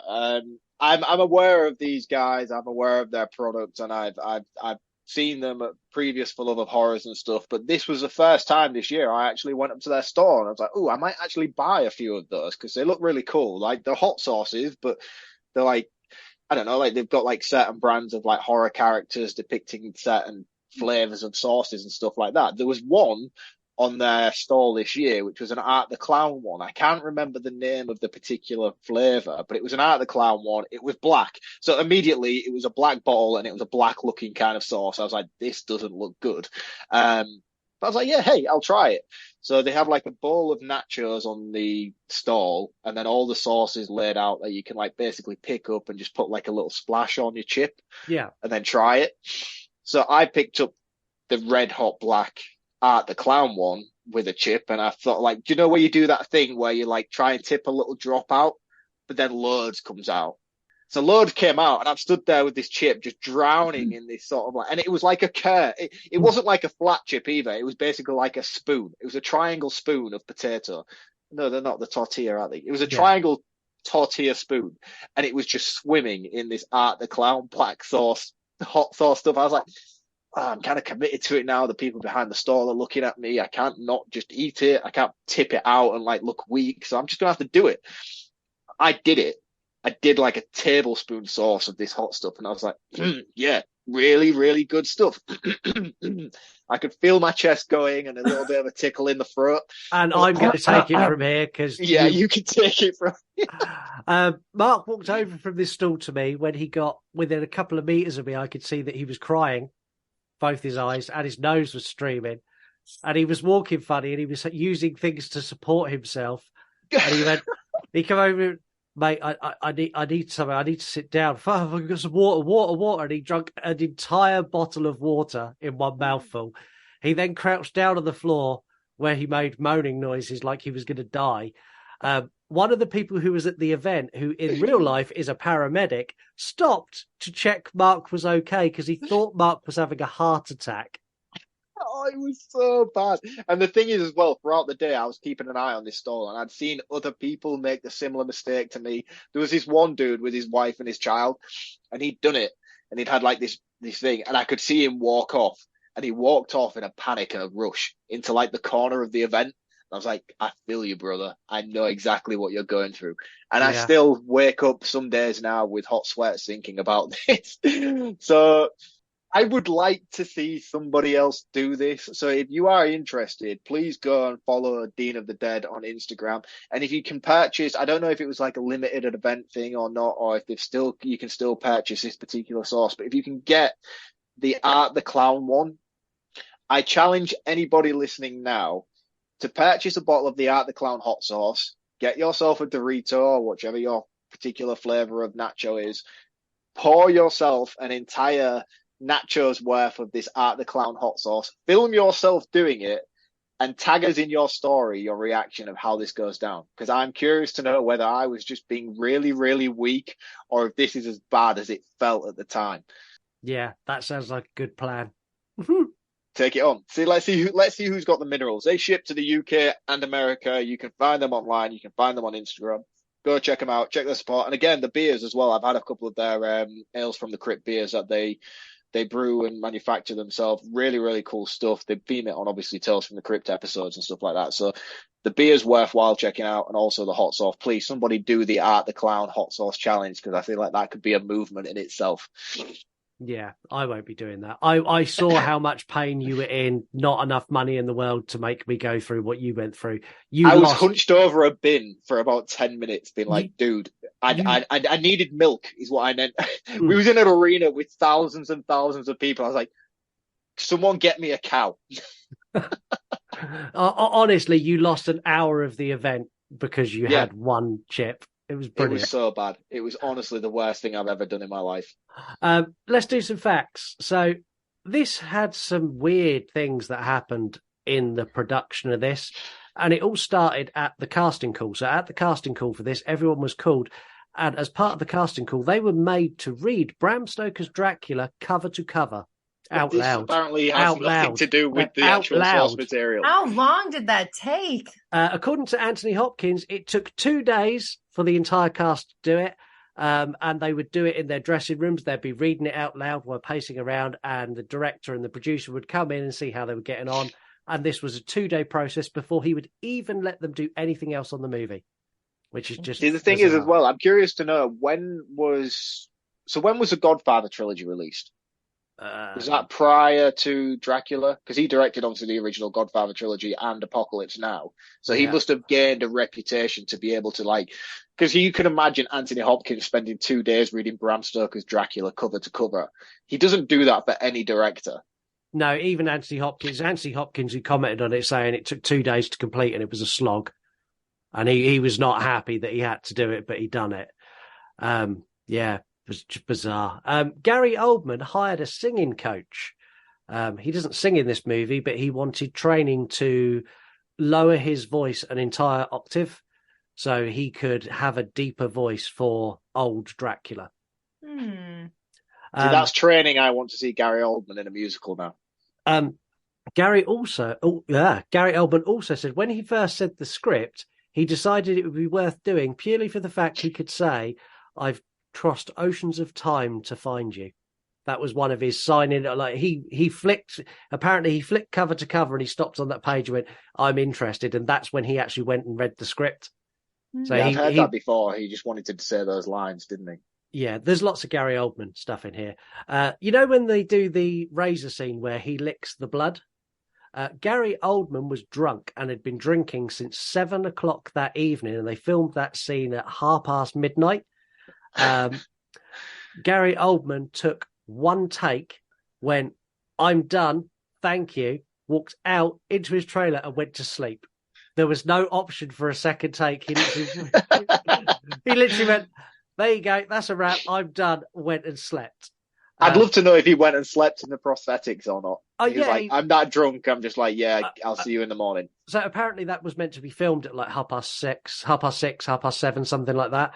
And when it wasn't filmed on time, he started drinking beers around the set. The beers turned into whiskies.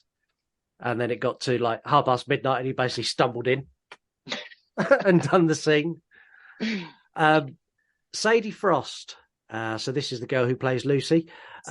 She was really nervous about filming the sex scene with the werewolf, as I imagine most people would be. Gary Oldman took her to one side and apparently spoke to her for 3 hours on their own. And when she come back out, she was very, very happy to film the scene, and the scene went without a hitch. Nobody knows what Gary Oldman said to her, but apparently the director thought it was highly funny that Gary Oldman took her into a room for a couple of hours, come out, and she was like, "This is fine. Quite happy. I'm comfortable with this now. I'm quite happy to have sex with a werewolf now. I wasn't an hour ago, but now I'm fine." So that's one thing I was going to say. I'm curious to know, was Gary Oldman actually the guy who was playing the werewolf in that scene? Yeah, because that's the kind of thing you would usually just get a stunt double in to do. No, Gary Oldman done that. I'm curious. Any guesses on what he said to her? Probably not stuff that we can put on the air. Probably not. This movie was released to coincide with the 95th anniversary of the release of the book and the 80th anniversary of the death of Bram Stoker, which is really cool.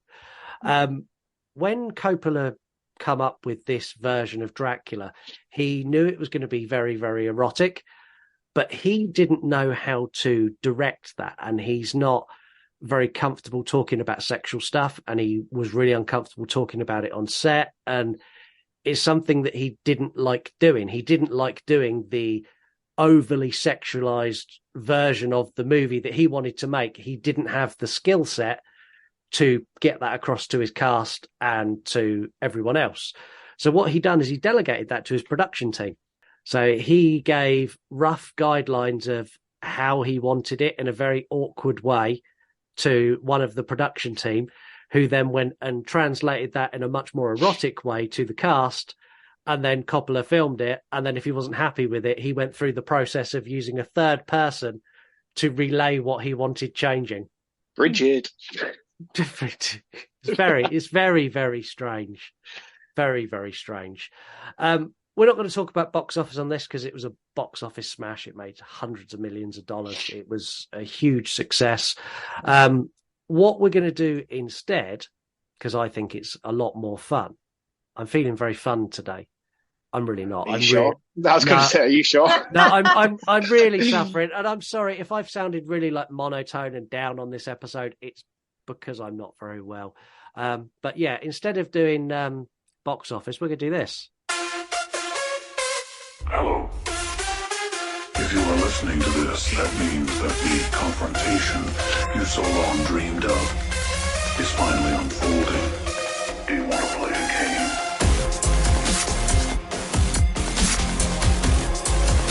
You think you will walk away untested? So I would be careful if I were you, or all the people you burned with your act just might have their revenge.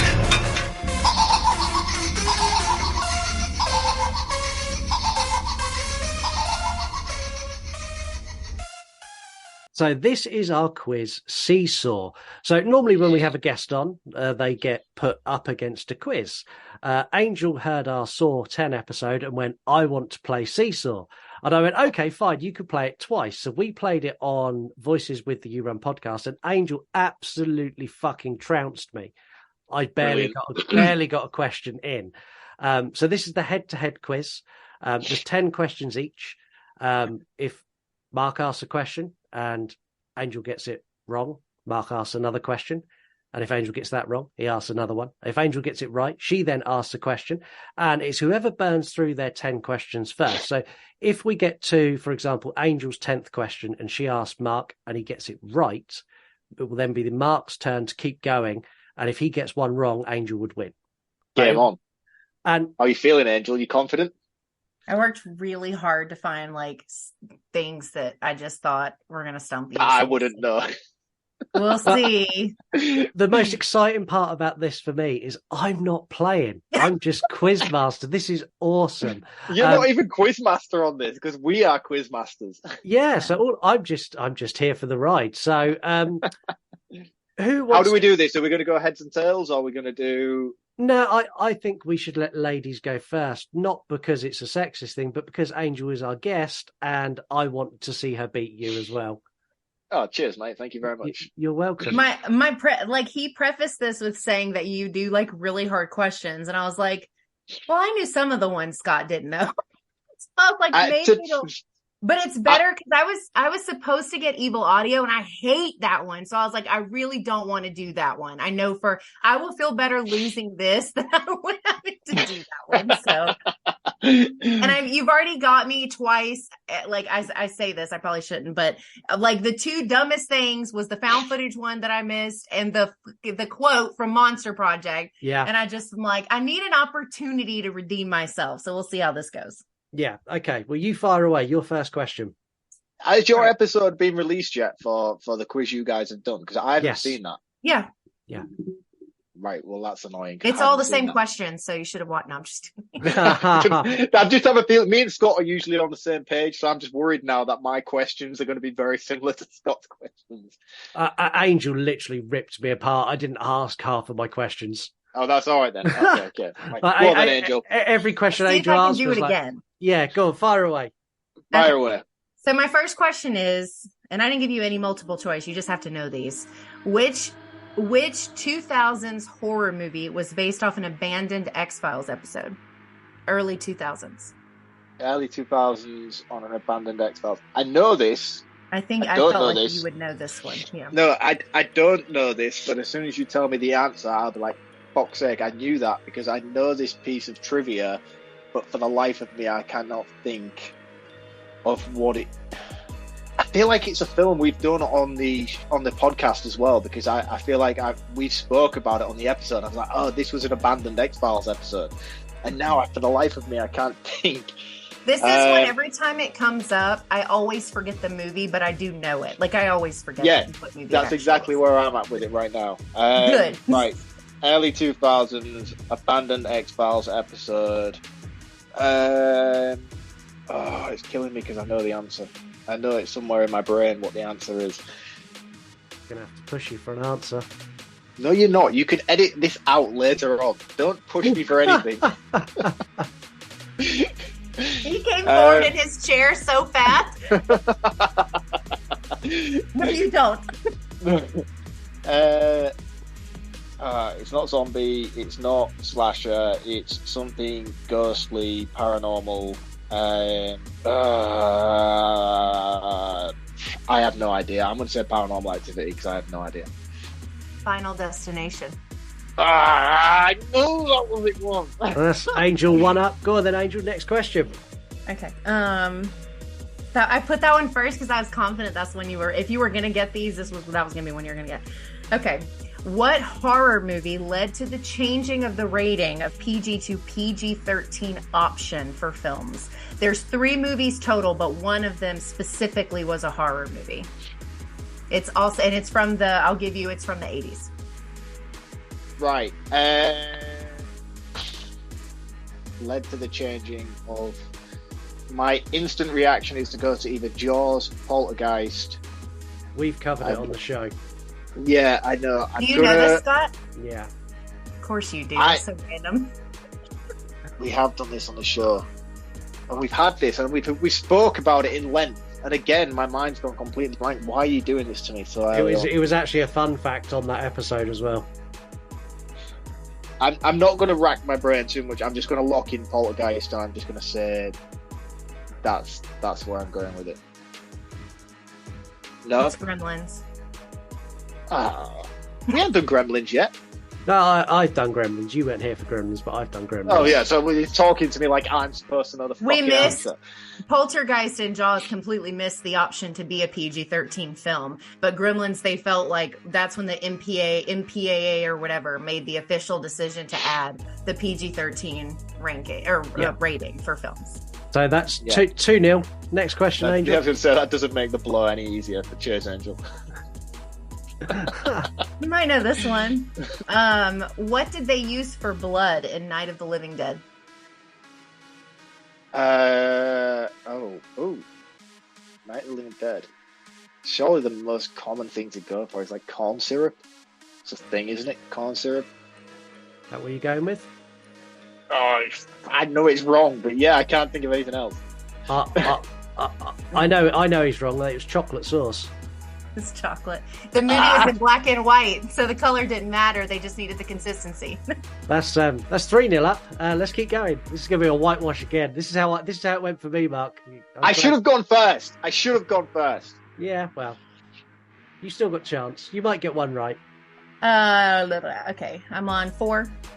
Okay. Yeah, you're not doing them in order. I can see from your eyes you're not doing them in order. You're like, let's look for the hardest one. I am. I ordered them from what I thought would be easiest for you to like the hardest, but watch the harder would be ones that you know.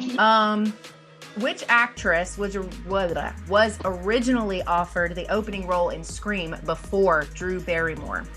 Because Drew Barrymore was supposed to be the main character in Scream, but due to scheduling conflict, she couldn't do it. That's why she ended up just being the opening credit sequence. Yeah, but somebody it was else originally supposed to be somebody else. What, to play the entire film, or just to play that opening sequence? Just to play that character.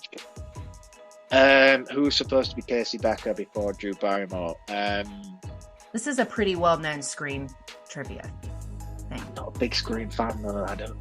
Yeah, that's why I picked it. Of course you did. I don't know this one either. Right. Selma Hayek. I have no idea. Molly Ringwald. Oh, really? I did know that. Yeah.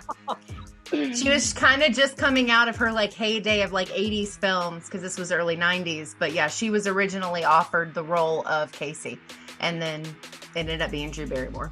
Oh, wow. Angel, you're halfway through. Question number 5. I was thinking, I don't think, I looked back at my list. I don't think I ended up asking Scott this question, but I think I almost did because I remembered having this one down at some point. But in 1968's Rosemary's Baby, what herb is inside Rosemary's locket? They talk about it specifically when they're looking at what they put in it. Yeah. The fact that I haven't seen Rosemary's Baby probably doesn't help my chances. You haven't seen Rosemary's Baby? No, I haven't seen Rosemary's Baby. Right, so let's talk about herbs for a little minute. We've got rosemary, which obviously rosemary is a title. It's Rosemary's Baby, so that would be the obvious go-to answer. We've got your thymes, you've got your sages, you've got your oregano if you're American. This is a little more pagan. Pagan. Pagan. Yeah, I think more along the lines of like, I have newt. Yeah. What do they burn? What do they burn? Like What's to get that rid of one that they spirits? burn? Yeah. Yeah. That's Is sage. that a herb? Yeah, That's sage. I'm going to go with sage, just because that. Why else would it not be? It's tannis root. What? That's not even a thing. That is not even a real thing. I've never cooked Don't be a mad chicken because you didn't dinner. watch the movie. That's a classic. Come on. I have never cooked a chicken dinner and thought, "Ooh, I need some fucking something root." Yeah, but the movie is satanic in essence. I mean, it's not supposed to be cooking herbs, Mark. Angel, you're now on question 6. Make it easy, Angel. This is so much fun for me. This is like how it was for me. I just sat there going, yeah, I don't know that one. That's how I feel when I come on and do these things. Okay, so my Just next know when I one, get in, I'm going to be starting from question 10 down. Yeah. I'm not very good at facts and stuff, so you probably could have kicked my butt if you. Which actor or actress was hurt during the filming of H4? Legitimately hurt, like got hurt while filming. Oh, this breaks my soul as well. I'll give you a minute. I do have a hint, but I'll see if you can get it without the hint. You've gone for my favourite film in the entire world as well. Duh. This is just soul destroying. The amount of times I Googled obscure Halloween 4 trivia just to find this one fucking thing that I didn't think you would know is ridiculous. Do I need to give you the actress's name, or can I just tell you the character? Either one's fine. I'll take either one. I think it is... I think I know my answer that I want to lock in, but if you have a clue, then I'm going to take it. The hint is they were filming a specific scene and they got a nail in their foot. Ooh. And that's what the injury, that was not supposed to happen, obviously. That was just the injury that happened on set. So from my recollection, the only thing I can think of is the rooftop scene, which I know someone got injured in. And I think it was the actress who played Rachel, but I can't remember. Yeah, I'm going to go Rachel. I'm going to lock it in. I can't remember her actress name. It's Rachel. And was it that scene on the roof? Yes. Yes. Yeah, she accidentally stepped on a nail and got a nail in the bottom of her foot. Yes. Oh, Mark, you get a turn. You can play. Shit. I'm not fucking playing these in order. I'll tell you that for free. Right, hold on. The hardest one. Just go through these. And some of them have got multiple choice as well, but guess what? That's not happening anymore. Right. No, because question number 1, I started really easy, but I don't feel like you deserve that. I started at 1.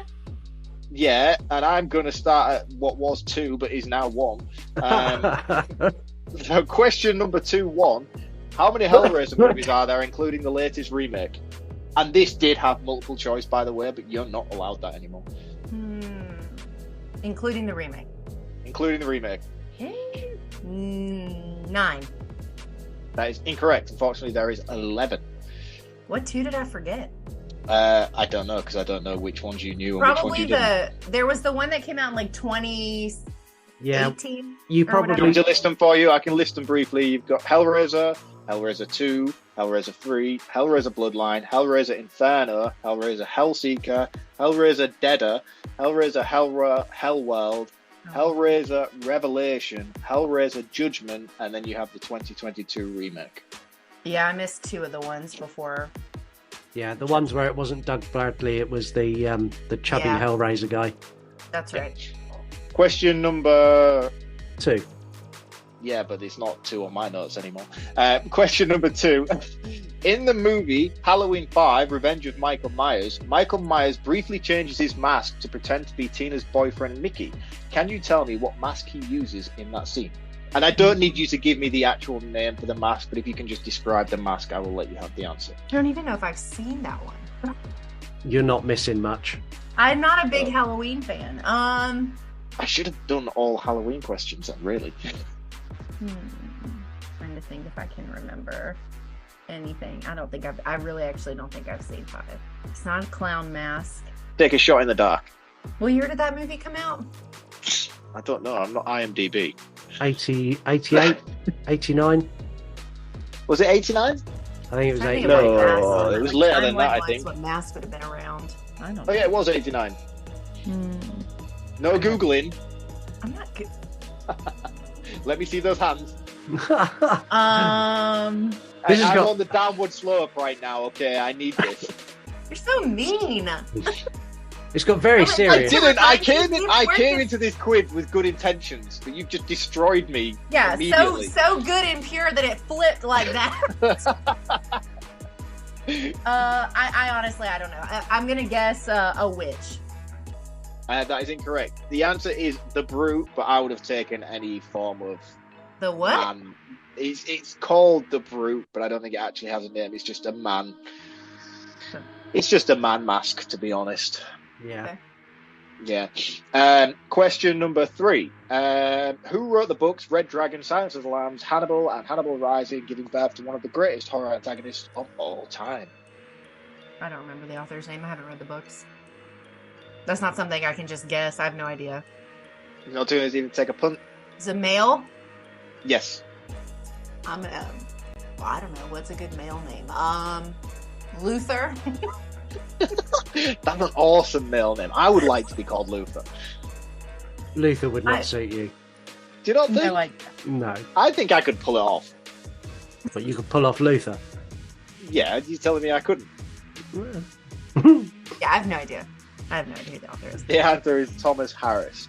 See, I should have went white bread with the name. You should have done. What am I on? Because my order is now. 4. Question number 4. In the movie The Shining, what infamous room number is to be avoided? In the movie? Ooh.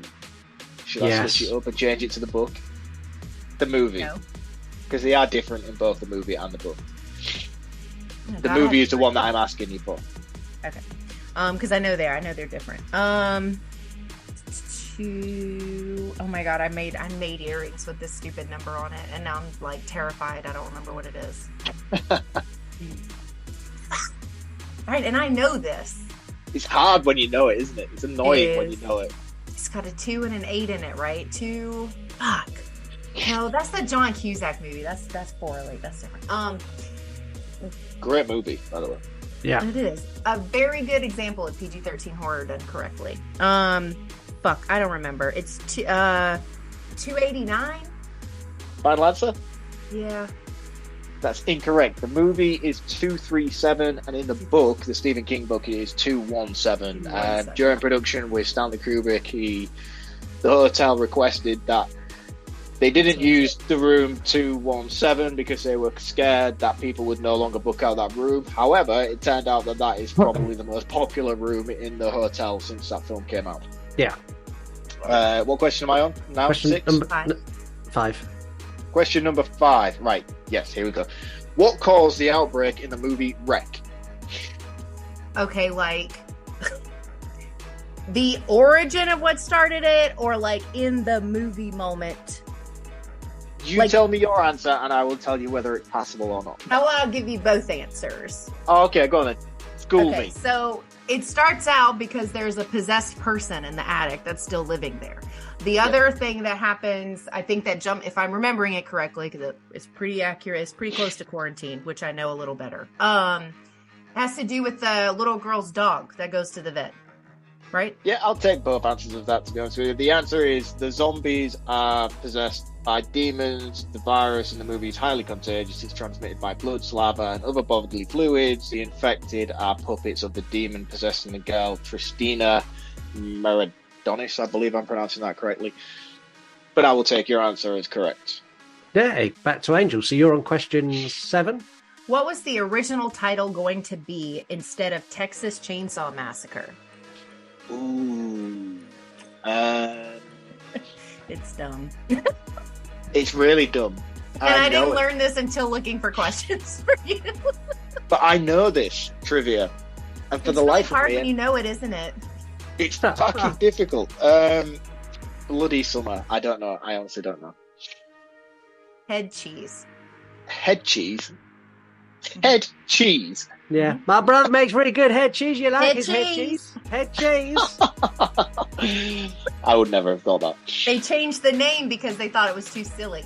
Yeah. It definitely was. That movie would not have done well with that title. Could you imagine now if we were talking about it in the same esteem, but everyone's going, do you know what? That series of head cheese movies are amazing. It just doesn't have the same reach. That would be something that would have made me never watch any of them. Just the title alone, I would have been like, I'm good. You imagine it. Head. What ones have they had? Like Head Cheese Reborn. Leatherface. Head cheese begins. Yeah. Head cheese begins. Jesus. That was a smart decision. Yeah. Okay. How many days in total did it take to film the first Saw movie? I've just watched this to review it, and I know this because I've just written it down. Can I look at my notes? No. You were like, put your hands up. No Googling. Yes, but it's different when it's my turn. I see that. I see. Your entire tone has changed now, sir. I want to say 14 because I know it was a short run. That feels too short. I'm going to go in the 20s. Have I got some sort of leeway? I mean, has this got to be an exact to the day, or can you give me within 2? I mean, you've been pretty mean when now. It was my turn. You were like, I went into this with good intentions. I'll give you this. It's less than 25. How about that?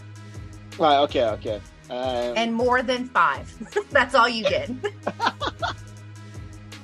Oh God, that's a small window to pick from. I was going to go more than 20. I'm going to say 23. Final answer. Final answer. I'm going to throw in 18. It's 18. Oh, fuck off. See, not only is Mark annoyed now that he didn't get it, he's even more annoyed that I knew it. I'm more annoyed that I got some really fucking good questions as well. The reason, of course, that it was filmed in such a short span is because they had no budget. It's so low budget. So you must be on question 9 now? Yeah. Question 9. This horror movie child actor or actress had to sleep with their mom until they were 15 after being in a horror movie. Child movie actress. Actor Daniel or actress. Harris, Linda Blair, Andy Barclay. I'm going to go Andy Barclay from the Child Play franchise. Final answer. You're not showing any emotion on your face, so I can't guess whether that's right or not. Let me give you this before you do final answer. It's from the 70s. The movie that this child actor or actress was in is from the 70s. And Child's Play was 88, so. Yeah. It's not Child's Play. No, but obviously. I know I'm not very bad at this quiz, but I can understand basic math. 70s. Exorcist. God, Exorcist. Surely Linda Blair. She's so confident in that movie, and she's so confident in interviews that she wouldn't seem to be scared by what she did. I don't think it's her. When was Omen released? Damien, the first one. When was Omen released? 60 something. Was it 60s? I think so. I will check because I can use Google because I'm not playing. I'm gonna go Damien from the Omen. The fact that you second guess Scott made me think maybe that might be the answer. Yeah, the Is that Omen. your final decision? Probably not, but I'm gonna go with it anyway. It's Kyle Richards, little Lindsay Wallace. From Halloween. What the fuck? I've already won. It doesn't even matter what else happens. The fact that you missed that one, I win. Well, using my own. I hate you even more. She actually told her parents that she never wanted to be in another horror movie again because she was so scared after filming that she had to sleep with them until she was 15. Wow. And you're on your final question, which means if Mark gets this wrong, you've done both hosts of this show. You liked this game when you beat me at it. You can't now dislike it because you're losing. Yeah, but I like it when I'm winning and doing very well in it. Yeah, but you're not today. This is how I felt. It was soul destroying when I played Angel.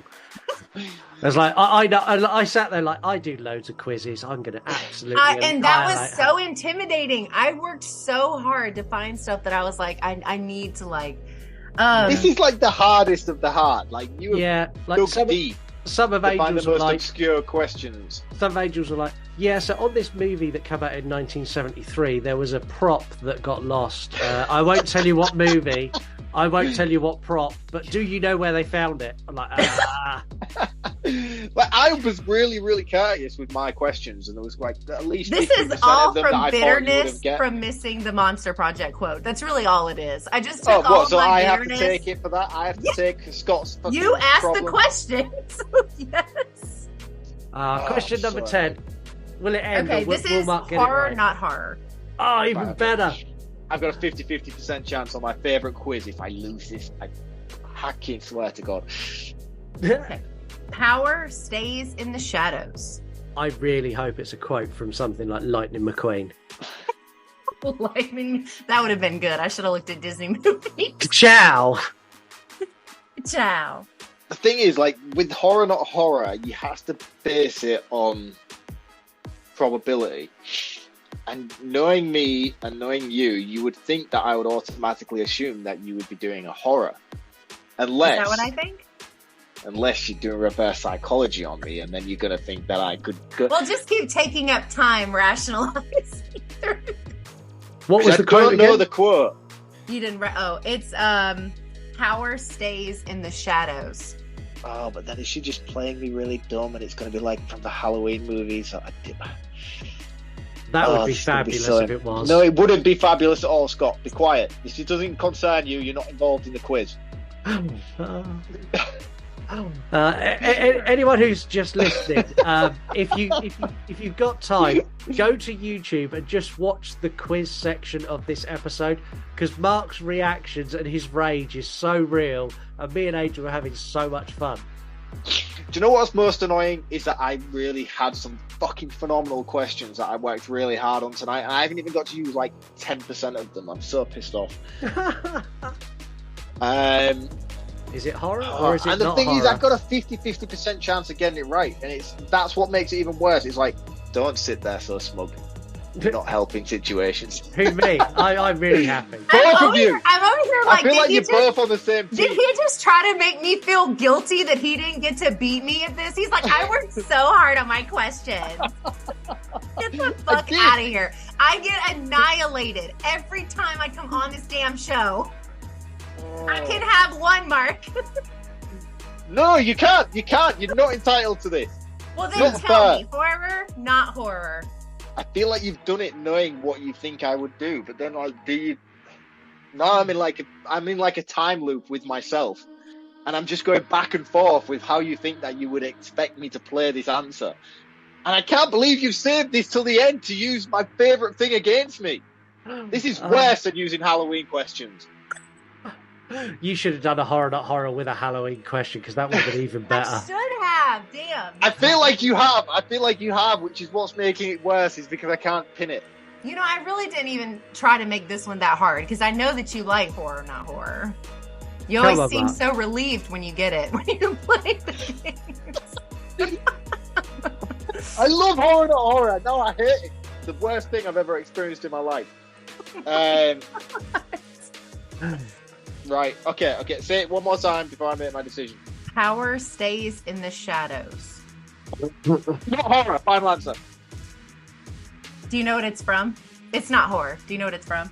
No, I don't know what it's from, but it's not horror. Am I right? Yeah. No, you're right. It's not horror. It's from Oppenheimer. Oppenheimer. I haven't seen that. I've heard really good things though. I have heard good things too, but I haven't seen it either. But it sounded ambiguous enough that it could be one or the other. Well, this now means Angel's burnt through all of our questions. Mark, it's over to you. If Angel gets one right, Angel wins. You need to go all the way through, and she needs to get every single one wrong for you to win. Right, okay, I'm bringing out the big guns then. In the movie Hollow Man, a group of scientists has sexually turned a man invisible, leading to dire consequences. However, can you tell me the animal that was used to test before the human trials began? I hated that movie. I know everybody really likes it, but I was not super impressed. The animal the cold one? This Empty Man. You said something else. What did you say? Hollow Man, the Kevin Bacon one. Oh, I was thinking of the Arctic one. What did I say? Empty Man. Yeah, that's no. One I don't like. Yeah, that's rubbish. I haven't seen that. Kevin Bacon horror. Kevin Bacon hit? No, surely not. I think I've only seen that movie once. I'm thinking. Okay, so what animal they use before human testing? I'm gonna go outside of some of the normal ones. I'm gonna go dog. No, that's incorrect. It was a gorilla. I wouldn't guess that. My second guess is gonna be pig. Right, hold on. Let me go through these questions. So how many have I done? Because I've only got a few left actually. Yeah, it's irrelevant now. You just keep going until you've done all of yours. You wrote 10, so. Okay. Which bone did Linda Blair break during the filming of The Exorcist? Oh, rib. Final answer? What's a bone? I'm not saying it's not. I'm just asking if that's your final answer. Yes. That's incorrect. No, she actually broke her back during that scene in the contraption. I thought it was her ribs. No, did the mom break her ribs when she got thrown across the room? Somebody broke her ribs. She did, yeah. The mum broke her ribs, but the stuntman pulled her towards the window. That's correct. Yeah, I knew somebody broke a rib. Horror, not horror. Time to use my favourite thing against you. Okay. Restraint is not my strength. I can't resist the taste. I consider it a horror monster project. You fucking used that on your quiz. That quote. Is that a quote you used? Yeah. You motherfucker! I knew I should have watched that episode. Well, Angel. I got it right. I was fucking right. We have a winner. Angel has taken down not only me on Voices with the You Run podcast, but also Marc. It was a fair played game, and Marc is now sulking. So we're going to move quickly into roundup. So Marc, I'm going to let you go first to liven yourself up again, as I can see you're suffering a little bit. So would you like to give your final thoughts and scores on Dracula? Oh God, I'm devastated. I'll be honest with you. I feel like a broken shell of a man right now. That's what you get for trying to get me twice with the same fucking quote. I can't believe you used that same quote. Did you win on that? Did you get that right? No, that's what I kept saying. All of my bitterness from missing it the first time is the reason I made your question so fucking hard. So that's what you get. That was the quote. Can't believe it. That was the quote that Angel got wrong on her first time on the show, and you asked the question. I can't believe it. And I thought as well, I was like, I know it's her favourite horror movie as well, so I'm going to fucking flip her right up on this How'd one. that work for you, friend? Excellent. I can't believe it. I can't believe that was the one that took me down. Well, it did. What's your thoughts on Dracula? I don't even know if I want to care about Dracula anymore at this point. Well, if you want, while you do that, if you want to just have a minute, Angel, you won the quiz.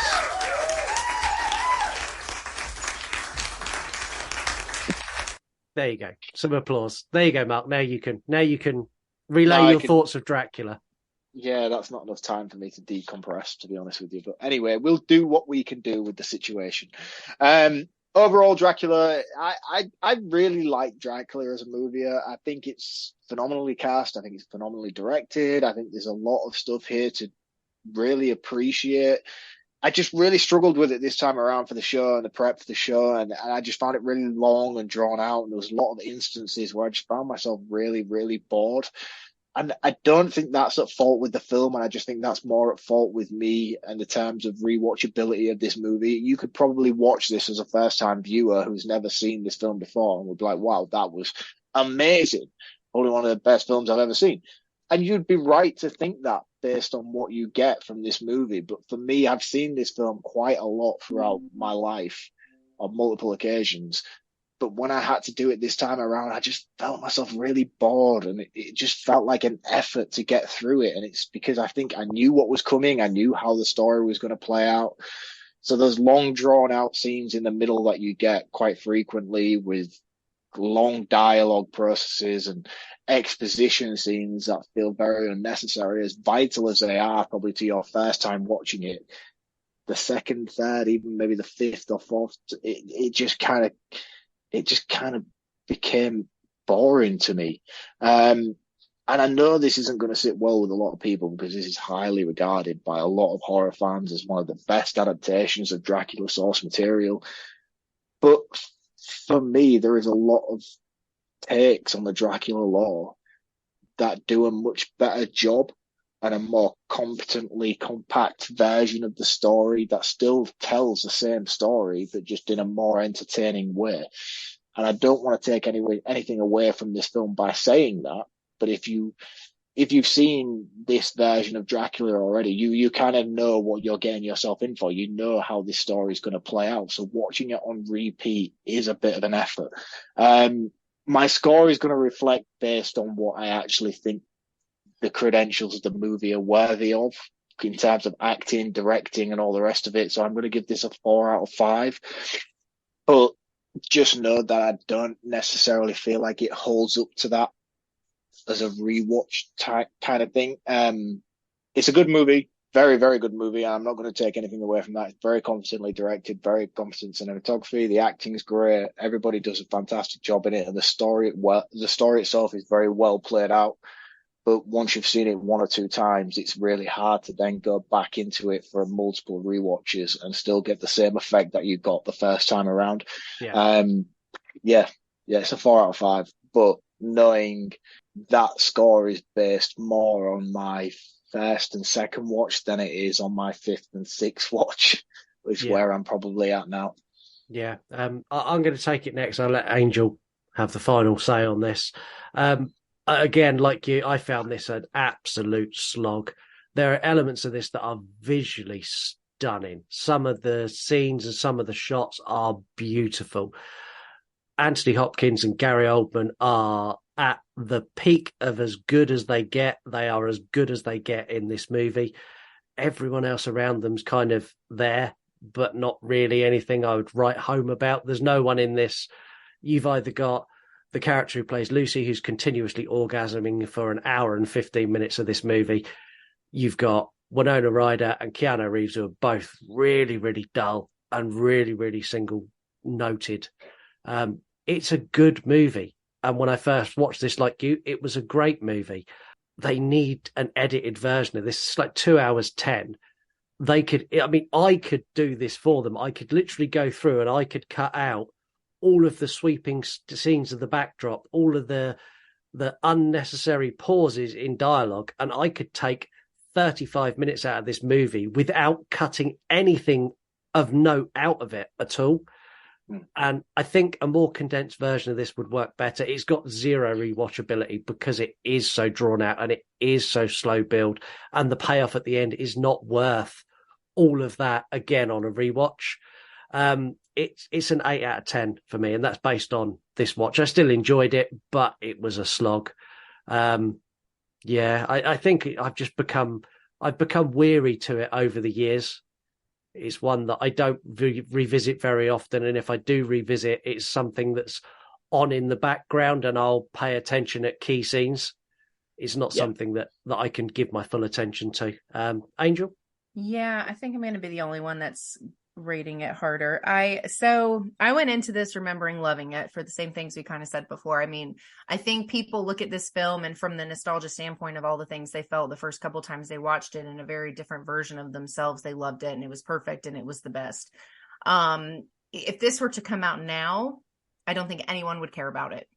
No. I don't think that there's anything that is that it would set itself apart from the other things that we've gotten. I mean, and I know like the Voyage of the Demeter, which I've not seen yet, seems to be getting like mixed thoughts. Some people really liked it. Some people like didn't feel that way.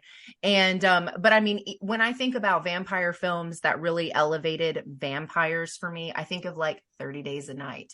And I think of even going back to, I really love Nosferatu. That was, I saw that when I was really young. It has not changed the way it impacts me when I watch it.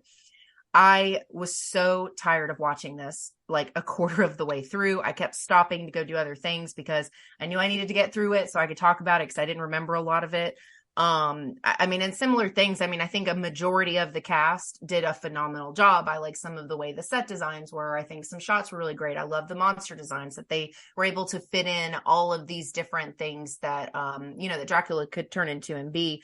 And I loved that about it. But it missed the mark on so many things. And if it's something that is painful to watch, it kind of waters down the experience overall. And so, and for that, I mean, I guess, going into this, I'm thinking like 9 out of 10. On my rewatch this time, I mean, maybe 4 out of 10. Wow. No, I have to agree with you though. I do think you are exactly right in what you said. Like, it's one of those things where you hold it in such hard regard, and everybody thinks of Dracula as like the pinnacle, especially Bram Stoker's Francis Ford Coppola's version is like the pinnacle of the Dracula tellings. And I've championed this to be on the show for so long, but I hadn't seen it in so many years. And then watching it this time around in preparation, I was like, oh shit, where are my nostalgia glasses? Because I don't feel like this is the same film that I remember. Yeah, I get your score. I think I can't score it that low purely because there is that element of nostalgia for me. Yeah, and that's where my score comes from. But if I did dissect it properly, and like Angel has, and give it the critical review it probably deserves, it would be a lot lower than the 4 that I've given it. Yeah, I think I'd be the same. That's a wrap for another episode of Horror Movie Review. Angel, thank you for coming and joining us. Can you tell everyone where to find you, and also about your book? So I'm on all of the social medias. If you just look on any of them for Voices from the Mausoleum, you'll find them. Sometimes it's Voices FTM. My website is Voices FTM, I think. Twitter's like From Mausoleum, but if you look from the Voices from the Mausoleum, it'll come up. You can find me there. So my book is an anthology book. It's called All the Little Voices. It is a collection of 10 horror shorts. It just came out. It's available on ebook and paperback on Amazon. And essentially, there's no synopsis because it's a collection of books. I mean, a collection of stories, but there's found footage, there's possession, there's werewolves, there's monsters, there's inanimate objects becoming animated. There's a lot of death. So it's I tried really hard to keep the stories varied, and I think I accomplished that.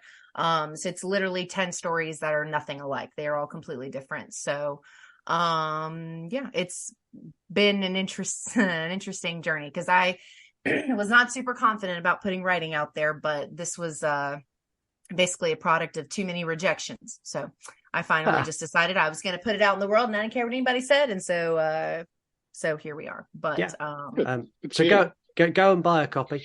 They're not expensive either. I was really surprised how cheap some of them were. But the paperback's really, really cheap. So go and buy a copy. And once you buy a copy, something that's really important, I know this having been on Amazon myself, leave a review, a 5-star review. Leave that the second you get the book. Then read it. That's how it works. You review it before you read it. It's the same with the show. Like, review the show. Don't is that how it works? Is it? Yeah. Pay no attention to what we've said. Just review us 5 stars. Please. Just do it. Next time we are back, we are looking at a listener request. It was a first watch for me, and next week you are getting very, very strong, very, very irate opinions from both me and Mark as we look at 2008's Dead Girl. It is going to be an episode where we share probably lots of anger, I'd imagine. Yeah, I've seen it. I've watched it. I have thoughts. I have thoughts. None of them are nice thoughts. Thank you for the listener request. We'll tell you who requested it next week. But yeah, it's we were given the option of that or a Serbian film, and we chose the lesser of two evils. And this one was not any less evil. It was still horrific. It really wasn't. No, it really wasn't. A huge thank you again to Angel for coming on. Until next time, what word starts with F and ends in uck? Come on, man. Fire truck. God, next week is going to be such a fucking slog. It really is. It is. It can't be any more of a slog than Dracula, though. Let's be honest. Well, I don't know. Anyway, we'll see you all next week. Cheers, guys. See you next week. And before I forget, I'll kill you if this is a joke. You want to die tonight? The You Run Podcast. The You Run Podcast. The You Run Podcast. The You Run Podcast. Why isn't it possible? I can't say nothing. Or Candyman will get me. You choose the movies. I had a hard-on this morning when I woke up, Tina. Had your name written all over it. You score them. Nice fucking model! You review them. For that you get the head, the tail, the whole damn thing. Why not, you stupid bastard? My name is very fucking confused. What's your name? Captain Howdy. You don't want to go fooling around other folks' property. Goddamn soul. Just a glass of beer. Because after all, this is not our show. This is your show. Right, Team Secret Club, who listen to the very, very end of the episode after the music has played, which there's not many people who do. Our guest is still here, Angel, who just looked really surprised, so she doesn't know this part of the show exists. If you're listening to this part of the show, this is where you're playing to be a guest in 2024. We give you a challenge to do. So the challenge you need to do this week to get an entry is you need to head over to Voices from the You Run Podcast. You need to go to the You Run Podcasts. Well, what is it? YouTube. You Run Podcast on YouTube. Get where you were for a minute then. Yeah, you need to find the Dracula 1931 episode. And in the comments, you need to drop Old Man Done It Better. And remember, you cannot tell anyone about this. If you're listening to this, this is your secret. And if I catch you telling anyone, you're disqualified from the whole game. Not just this one time, like forever. So you need to go to the You Run Podcast, YouTube, the Dracula. YouTube, that's where you are. You're on YouTube. Dracula 1931, Voices with the You Run Podcast. Old Man Done It Better in the comments. Yeah, we'll catch you next week. Cheers, guys. See you next week.